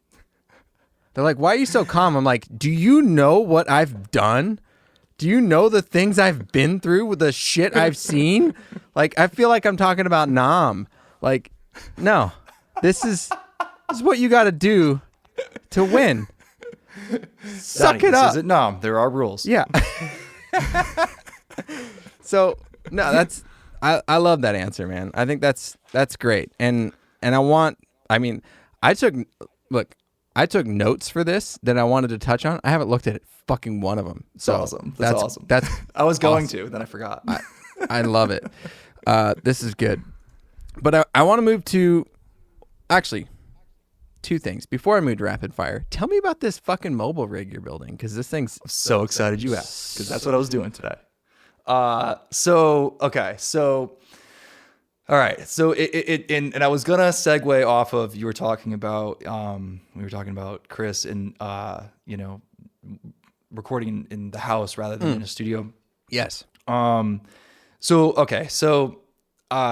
For years, you know, I've been at Blackbird for 10 years. Spent all this time working with clients that, and you know, some of them can afford to be there and some of them can't, but they're still there. Yeah. And you know, I feel like there's this, you know, allure to these like big commercial studios, and they're fucking amazing. You know, there's a need for them. The world needs them. Yes. But not every record needs to be made in them. And I feel like many records shouldn't, even if they can't afford it, you know? Good point. And it's, you know, whether it be, you know, letting a band, spend the time they need to flesh out their record rather than, you know, do a bunch of pre-pro, go into a studio like, you know, Blackbird or whatever for a day and try to get all the drums in a day. And that poor fucking drummer. Yeah.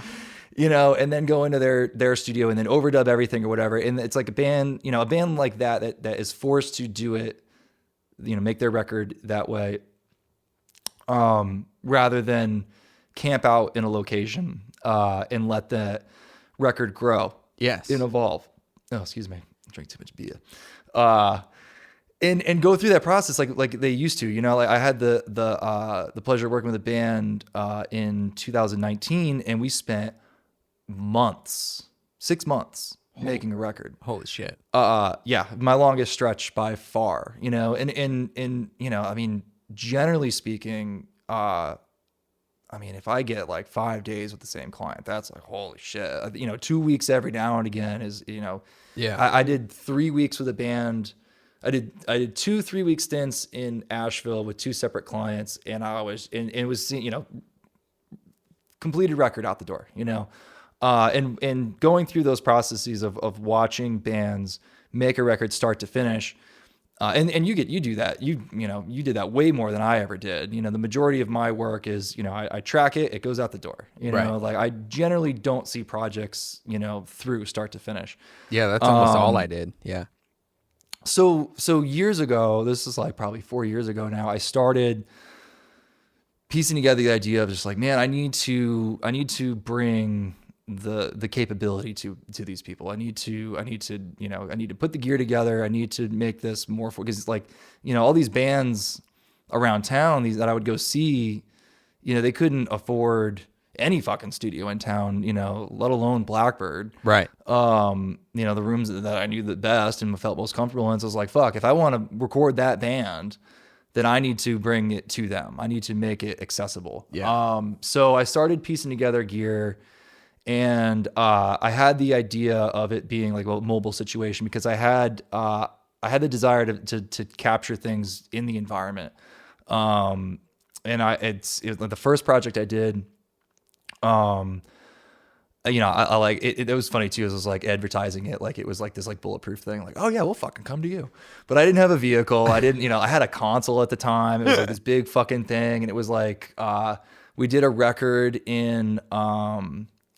We did it mostly in a warehouse, and then finished it up at my house. But it was so fun.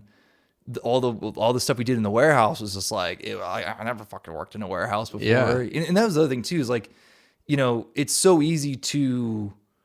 Like if you fuck it up at a place like Blackbird, it's you. You know what I mean? It's not the room, it's not the gear. It's definitely if the band sucks, nothing you can do about it. But like, if everything's great and you can't get it to sound good, then it's you. For sure. But then, working at that warehouse and then, working at my house here, and it's just like, fuck, like this is hard. Like this room sounds like shit. And yeah. Everything sounds like shit. My gear sounds like shit. And like, I have to work to make this sound good. I can't just do what I do at Blackbird and put the fucking amazing mic in front of the amazing sounding instrument that's being played by the amazing musician. Right. And put it through all the amazing shit. So it came out of like the challenge of having to, deal with the variables and make things sound good in places that don't necessarily sound good, but also, like capturing the environment. Like right now, like I used to dead this room way down. I record in this room all the time. And I tweak it for the project, but I like the sound of the room. Yeah. Maybe everyone listening is like, dude, fucking guy's deaf. It sounds like shit. But like, I don't know. I started to like really crave that. And, I then started working with some other, artists around town that mostly new, people new to town, just had like no fucking money, but needed shit recorded. And, I had one client that wanted to record her EP in the Airstream trailer that she was living in, where she wrote all the songs. Oh, and I so badly wanted to do. I'm like, holy fuck. Like that's where that art was born. Like, yeah. Why not capture it there? Like, yeah. There's a disconnect, like taking that art and going to like the perfect environment, like the amazing studio that has all the shit. Like, yeah. Like, why not do it in the Airstream trailer? Like, if you're a good enough fucking engineer, it'll fucking sound awesome. Right. Like, if you're a shit engineer, it'll fucking sound like shit. But if you do it well, then that's the best representation that could possibly be of it, because that's where it was. Exactly. And not every project is going to lend itself to that process, but for the projects that do, I'm just like so floored with it. So I pieced the gear together, and it was like this, like, ragtag of like, having bands cart half the fucking shit, and then I'd throw the rest of it in the back of my car, and just, loading into the environment, and the whole time just sort of longing for like I need a fucking vehicle that I can haul gear in, but also use as a control room if needed. Mm-hmm. And I was looking at for a long time, I was looking at buses. I think last time we sat down to for a faux at King Yang, I was probably still in bus mode. I think so. And I'm like psychotic with like, I just get obsessed like with stuff. So like I could tell you the drivetrain and all the specs on every fucking bus model made between 1980 and 2000. Oh, man. Tell you the fucking motor, the transmission, the drivetrain, everything. I tell you what fucking tires came on at stock. Jesus. I learned everything about buses. And I started doing some gigs, and I realized I was like, fuck, a bus isn't going to work, man. So then it's too big. It's not going to get into locations. So then I was looking into like big vans and mini buses, and I was big on step vans and bread trucks for a long time. Mm-hmm.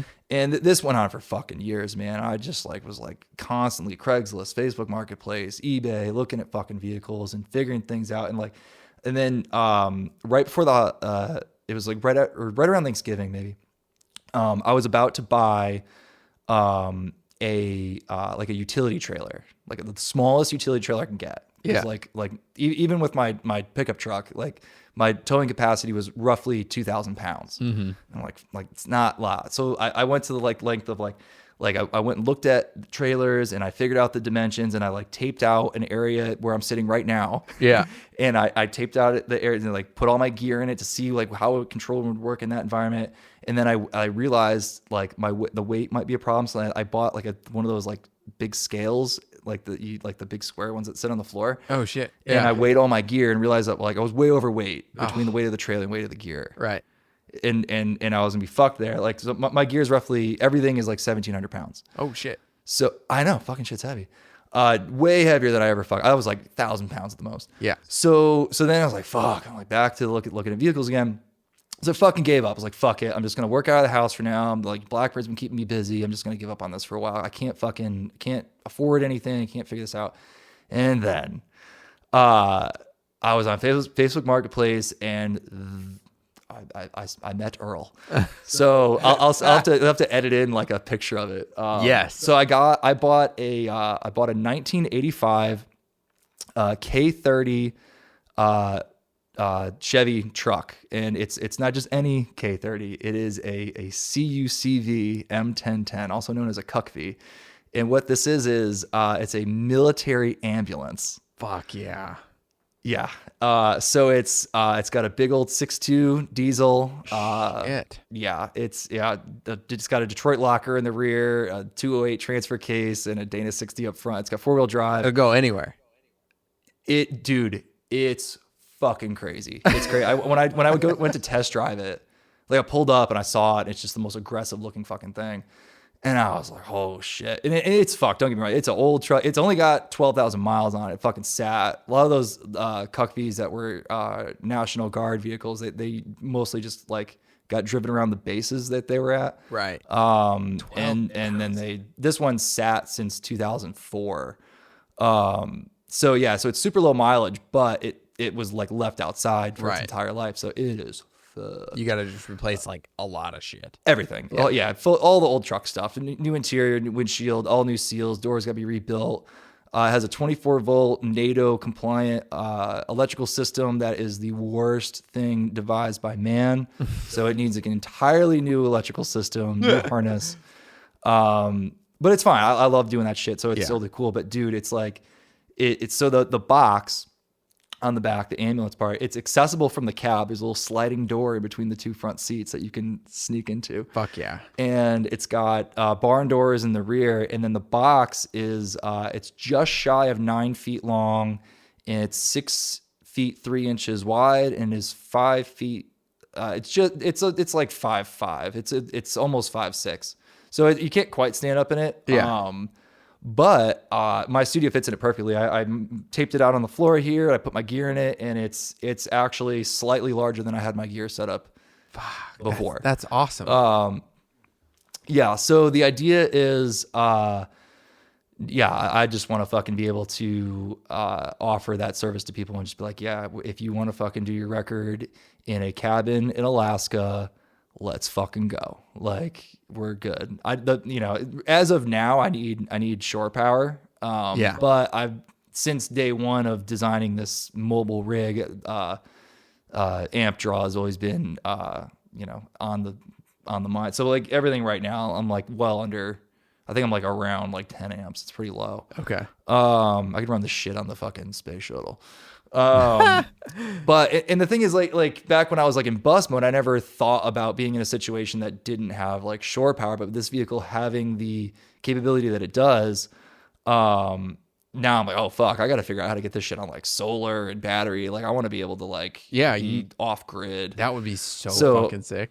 Yeah. So I'm coming to Arizona, man. I'm fucking coming out there. Fuck We're gonna do some shit with this truck. There you go. But yeah, so that's the deal, man. I don't know. I love the commercial studio. I'm just gonna talk off mic for a while. That's cool. That's fine. I love the commercial studios, and I hope to continue to work with them fucking forever. But it's not filling the creative itch I have for this desire to like. I was a good friend of mine, grew up in West Virginia, and I think the first trip that we're going to do is we're just going to go out and record a bunch of bluegrass in the environment. Fuck yeah. Wherever, these friends of his that play bluegrass practice, we're just going to record them there. I can't wait to hear it. That's so fucking cool. That's I'm stoked. That's kind of just a funny thing of like, I think we need problems like as engineers of like, when I started this, like, well, I guess it's a place. I started a place. I don't know. When I moved into this place, I just was like, I can't keep mixing on headphones in my brother-in-law's like spare bedroom. Like, there's 2 dogs and a 2-year-old that's running around like a fucking terrorist. Like, I can't do that because I'm trying to mix, and he's like, "What are you doing, Cole? What are you doing?" I'm like, "Hey, man, it's just like." I love the guy, but I'm like, you can't work. So then when this place popped up, I was like, oh, cool. I'll just set up the control room and like treat that. And then there's like this, God, I feel like my live room's about as big as the back of your truck. Like it's taller, but it's about the same like dimensions. And I was like, I don't need a live space. Like I'm just going to mix, maybe do like a vocal overdub or something. If that, I'll just do it in the control room here. Yeah. And then I got in and was like, maybe I should see how drums sound. And then like my brother lives here and he's a drummer. So I was like, all right, fuck it. We'll put a panel in the wall. It's, it'll take a day. So we get it fucking soldered up and get it in there. And I'm like, oh, this is fun. Like, it's not great.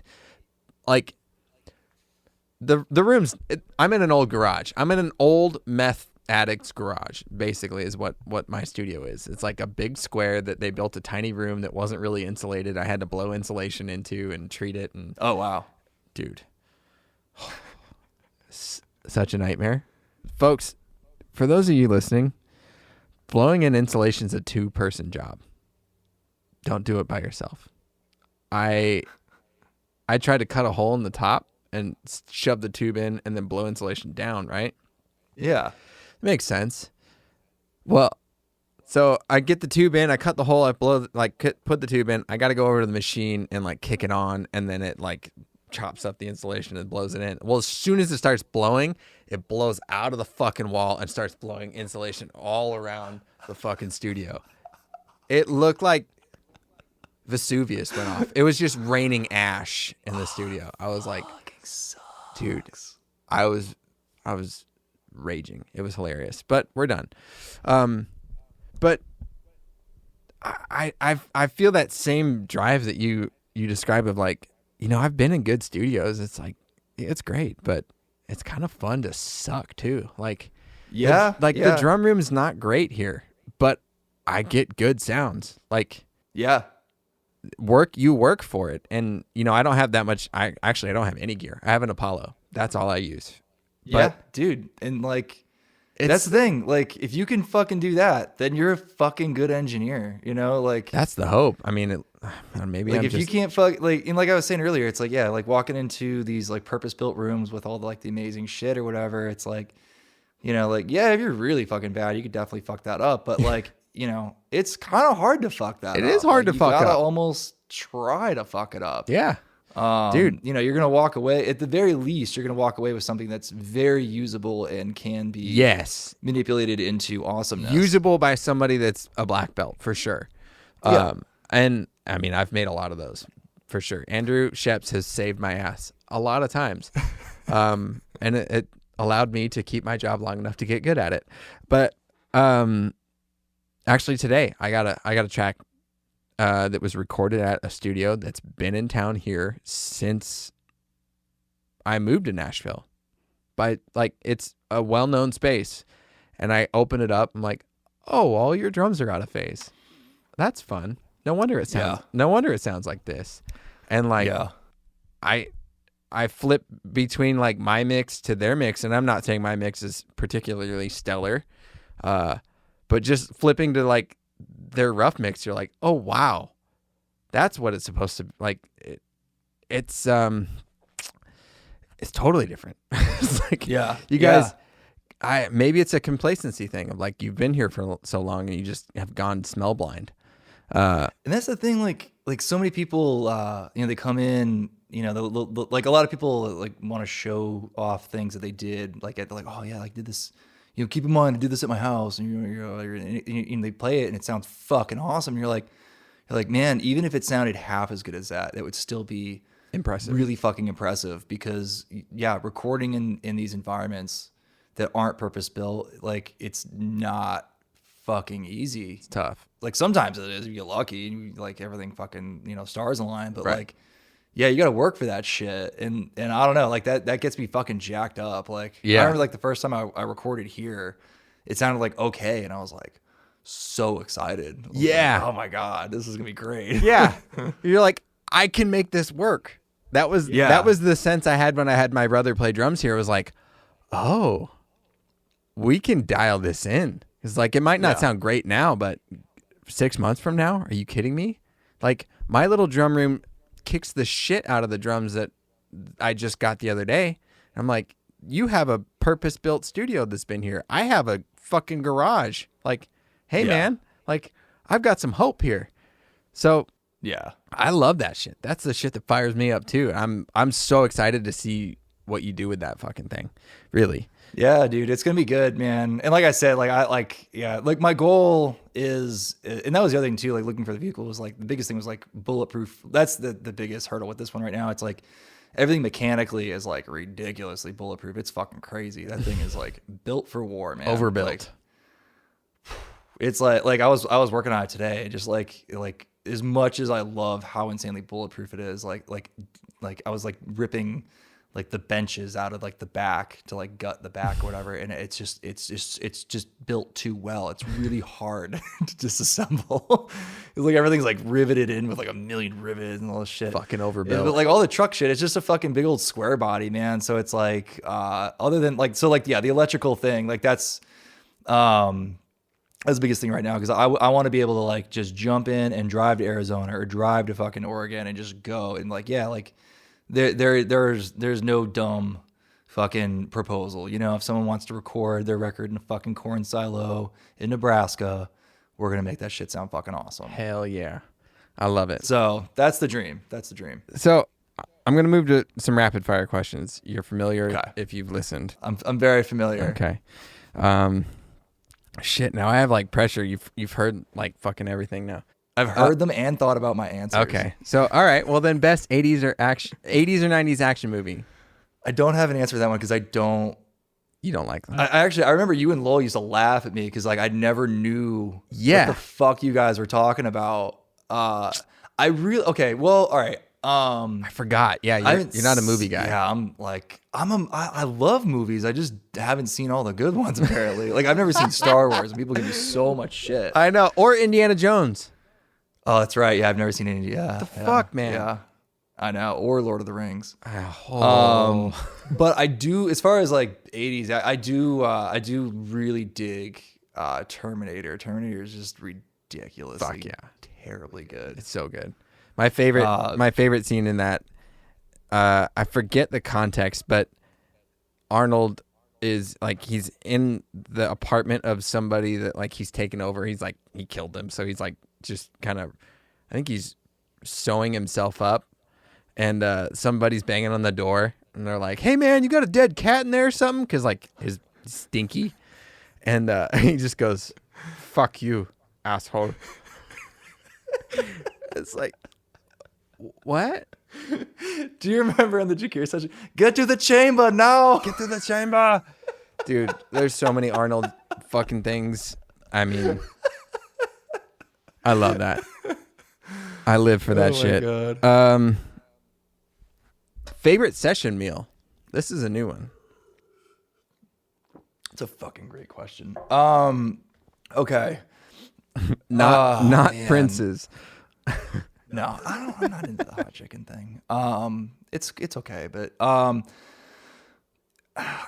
Burrito is a great default, but if you are what you eat, I am probably like 99% Baja Burrito. Yeah.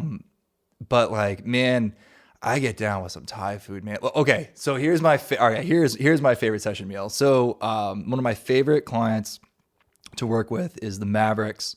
And when we do those sessions, it's like a block party recording session.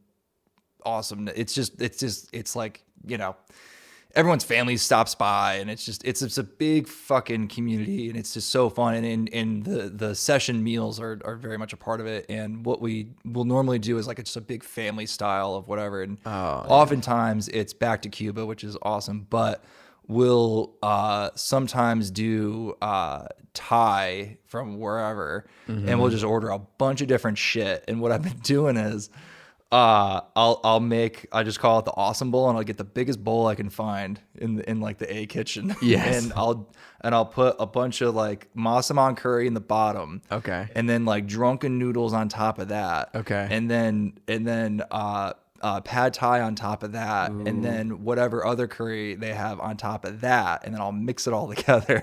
Okay. And it's just a bowl of fucking all the Thai food, and that's my favorite fucking thing. Sounds terrible. I want Thai food so bad right now, dude. Oh, I'm so hungry. That sounds amazing. I'm trying to think. I think Thai is usually my favorite like session meal too. It's just like, ooh, we're doing something different today. Like, especially if it's Siam Cafe. Yes, I love you. That lady is so fucking funny, man. What is that? Baja. Baja is really great if you want to fall asleep on the couch. Yeah, and fart like a lot. So much farts, and so many dudes in a small spot that already have questionable hygiene. Dream car. This is a good one for you. Man, I thought about this one a lot. I don't know, man. I love all cars. I don't get like I have an appreciation for I think the dumbest cars are cool. And I just love cars. Like, I don't know. I'm pretty jacked up on Earl right now. That's probably like a big old 4-wheel drive fucking 1-ton truck with a recording studio in the back. That's fucking his dream car. That sounds like my dream car, I think. Yeah. Okay, so now we are getting to one that you already touched on, but most overrated piece of gear to you. Oh man, you know what? It's whatever fucking piece of gear you don't have. That's the overrated piece of gear, because you know if you're gonna fucking get that job done without it, so it must be overrated. There you go. I like that answer. That answer is good, and then I liked Conrad Snyder's answer of just there is no overrated piece of gear. He's like, I'll find a use for whatever. Like, I did like his episode was particularly good. I was unfamiliar with him. He's a fascinating guy. How fucking really awesome is he? Cool. I'm like, I have such a dude crush on him, and I don't mind saying it. Like, we were familiar, like, sort of knew each other a little bit. Like I mentioned in the podcast, like when I first moved to Nashville, I'm taking a tangent, but fuck it, it's my podcast. Fuck it. So when I was in my first band in high school was terrible, but I played bass. The lead singer in that band, she moved to Nashville and married this guy named Gabe Simon. Gabe Simon is Conrad's best friend. They've known each other forever. So when I first moved to Nashville, I texted my friend June, who I was in my first band with, and was like, hey, like, just moved to town, like, love to talk to somebody about just, you know, whatever. And she's like, oh, I'll put you in touch with my husband and Conrad, and like, you guys should talk, because they're both studio rats. And they were both kind enough to take me to breakfast, which when I mentioned, Conrad's like, oh man, I barely remember that. And I'm not surprised. I mean, we just had lunch or brunch at like Pinewood, and sort of talked about the normal shit you talk to any like Nashville newbie about, right? So he's probably done it a million times. And then we'd worked on one or two things like the same record but at different times, so we were kind of like familiar with each other, but had never really sat down to talk like that and to like get down, like to sit down and sort of get to know the guy. I was like, man, what a fascinating guy, and just so talented and so nice. Like, yeah, I think that was my favorite episode so far. Like like I said, I was unfamiliar with him, and I was like, okay, we'll see who this is. And I was like, by the time I was like, wow, that guy's fucking fascinating. Like, he is, shit. Dude. I mean, for me, I was like, man, I was so nervous because that was really the first podcast I'd done without knowing somebody, and going into it was like, man, I don't know. Like, this might be a quick one. And then, like, by the end of it was like, oh, fuck, man, we just did an hour and a half. I didn't even think about it. And then, not to mention, like, he just put out a song called Beautiful Life, and I've listened to it 1,000 times. It's a beautiful song. I'll check it out. Is it under his name? Or it's under Soul, SOLL. I'll send you a link when we're done. Okay. Okay. So, like he mentioned, like, when he first moved here, he was, like, an artist, and then turned engineer, and now he's kind of gotten back into like writing songs. Oh yeah, you mentioned that in the okay. Yeah. It's a beautiful song. I mean, really, I texted him about it today. I was like, man, I don't think I've ever done anything as well as that song is done, like, in my entire life. Anyways, enough dude crushing on Conrad. He's awesome. Well, okay, what was the last album that you listened to front to back? Or streamed? Oh, man. And this is one of those questions that's like, it could have been like a year ago at this point. Like, everyone's so ADD that it's like a single at a time. And like everyone, like, okay, so I'm the exact opposite. I think it's because my commute is so long. Right. I like religiously listen to records front to back, and if I don't finish them on the way to work, I'll pick them up on the way home. Hell yeah. And I was never like that for a long time, and I don't know, at some point I've been listening to a lot of the Punch Brothers, and I don't remember what the last one I listened to front to back was, but I listened to all their records. I fucking love those guys. They're amazing. So good. It hurts my brain. Like, it hurts my brain. They're so talented that, like, they're so good. Like, half the time they're doing stuff and like, I know this is so cool and complicated. I just can't parse out what's going on sometimes. You know what I mean? Like, well, and I feel like they have such a good, like, so like they made a record at Blackbird. They made a record with Jakir when I was an intern, and that was when I first like learned about him, and I got really into that record. Great record. It's called When Are You Feeling Young? That's the other thing too. I never remember the names of records. I'm the same. So and then I followed him a little bit over the years and just kind of like fell out of like the forefront of my brain. And then I got to work with them at the end of last year, and that was just one of the most amazing experiences I've ever had in the studio. Like, those guys are fucking incredible. Assassins, every one of them. Yeah, and so ever since that session, I've just been like drilling their catalog, man. It's just I forget which record I think it's called Phosphorescent, maybe. Yeah, I think you're right. Whichever one I'm thinking of is that fucking record, man. They're amazing, man. So yeah, it would be whichever fucking whatever that Brothers record I listened to earlier today. All right, I like that. Punch Brothers fucking rock. I can't remember the name of the last one. I too am terrible with titles and song title names, titles of albums and song titles. But whatever their last single was, I just remember being like, "Fuck, that's good." So this brings us to the One More for Safety section of the One More for Safety podcast, and I'm deciding on which to ask you. This is kind of a tough thing. I've tried to switch it up for certain people, but I think I'm gonna go with this one. Like, what do you want your tombstone to read? Oh, okay. I really like that question. I forget which episode I listened. I listened to one or two of your episodes today, and you asked somebody that, and I was like, well, that's a fucking tough one. But like, here's the thing. I really don't want a tombstone. Yeah. Okay. So just shit on another one of your questions and not give you an answer. No, I like it. Keep going. Man, I don't get the whole cemetery too. Like the mark that I want. Okay, and it goes back to like, okay, so check this out. A few years ago, I became very aware of how important it is to do what we do. And especially in the age that we're doing it, we have the ability to, we could record a song right now and put it out to the world tonight. Yeah. My mom actually made me extremely aware of this. She has battled health problems for most of her life, and at one point it was getting rough, and she was spending a lot of time like just sort of in bed.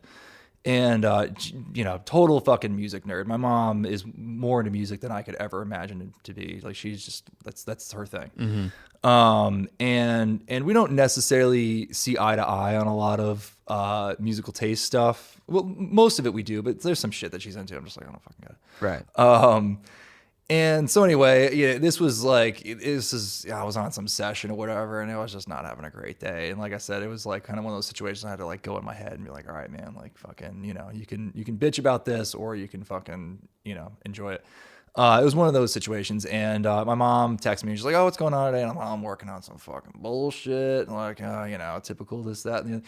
And she's like, yeah, but somewhere, out there, there's, some old lady that's sitting, sick in bed, and the song that you're recording is going to get her through the day. Mm. And I was just like, well, fuck, I guess I'll have to put a smile on. Yeah. Well, God, why'd it make me feel small? Yeah. And I was just like, like I said, like doing this for a living and, working at a commercial facility, not everything that comes in the door is going to be your favorite fucking song ever. Right. But I feel like the being aware of the understanding that we're what we do, we're documenting shit and we're leaving a mark on the planet, and we're leaving shit here for people to enjoy well after we're gone. So so I don't really know what I'd want on my tombstone or care if they even had made. I think it'd be cool if they just like threw my shit out, like my corpse, and just let like animals eat it. What I mean? At least something would like enjoy it. I don't know. I think it's like way more important that we get to do something that like will stay here. Yeah, hopefully. Unless like the solar flare or flares something take out all the fucking hard drives. Yeah. But yeah, so I don't want anything on my tombstone. I could just hope that any of my small contributions to the music I've had the pleasure to work on will live on in that music. I love that. I think that's a beautiful answer. That's a lot better than mine. Thank you. I think I'm having a hard time deciding between forcing my 3 closest friends to like do a weekend at Bernie's with me over a weekend, or being dressed as Evel Knievel and shot out of a cannon across the Grand Canyon, and wherever I land is just where I stay. That's fucking, yes, that's what I want. I think that's what I always like I told you I was sick. Yeah, they never listen. Well, look, man, this was a fucking blast. I'm seriously glad we got to do this. I wouldn't have cared if we did this on tape or not. Like, this was so much fun. And we can't let another like 16 months go by without shooting the shit. Seriously, it's been too long. Anytime you want to do this, let's just do it, because this was so fun. I'm down. And I missed you. I'm so glad you did this. Anything you want to promote? Like, I mean, we're gonna put it up on YouTube, Instagram, like Instagram handle, YouTube, whatever. I don't know. If anyone wants to follow along in the journey of my mobile studio, I am shoeflypie or shoe.fly.pye on Instagram. I'll put the link in. Earl's Instagram is what is Earl. Okay. That's my plug. I've never plugged anything before. It's very exciting. Yeah, you need to do it more. We need more of it. I'll put links to everything in the bio. I'm so glad So glad you did this. Dude, I'm glad seriously, we thanks got for a meal having me. down, This is man. awesome. I fucking love you. I love you too, dude. I'll talk to you soon, brother. Thanks so much. Yeah, man. Take it easy.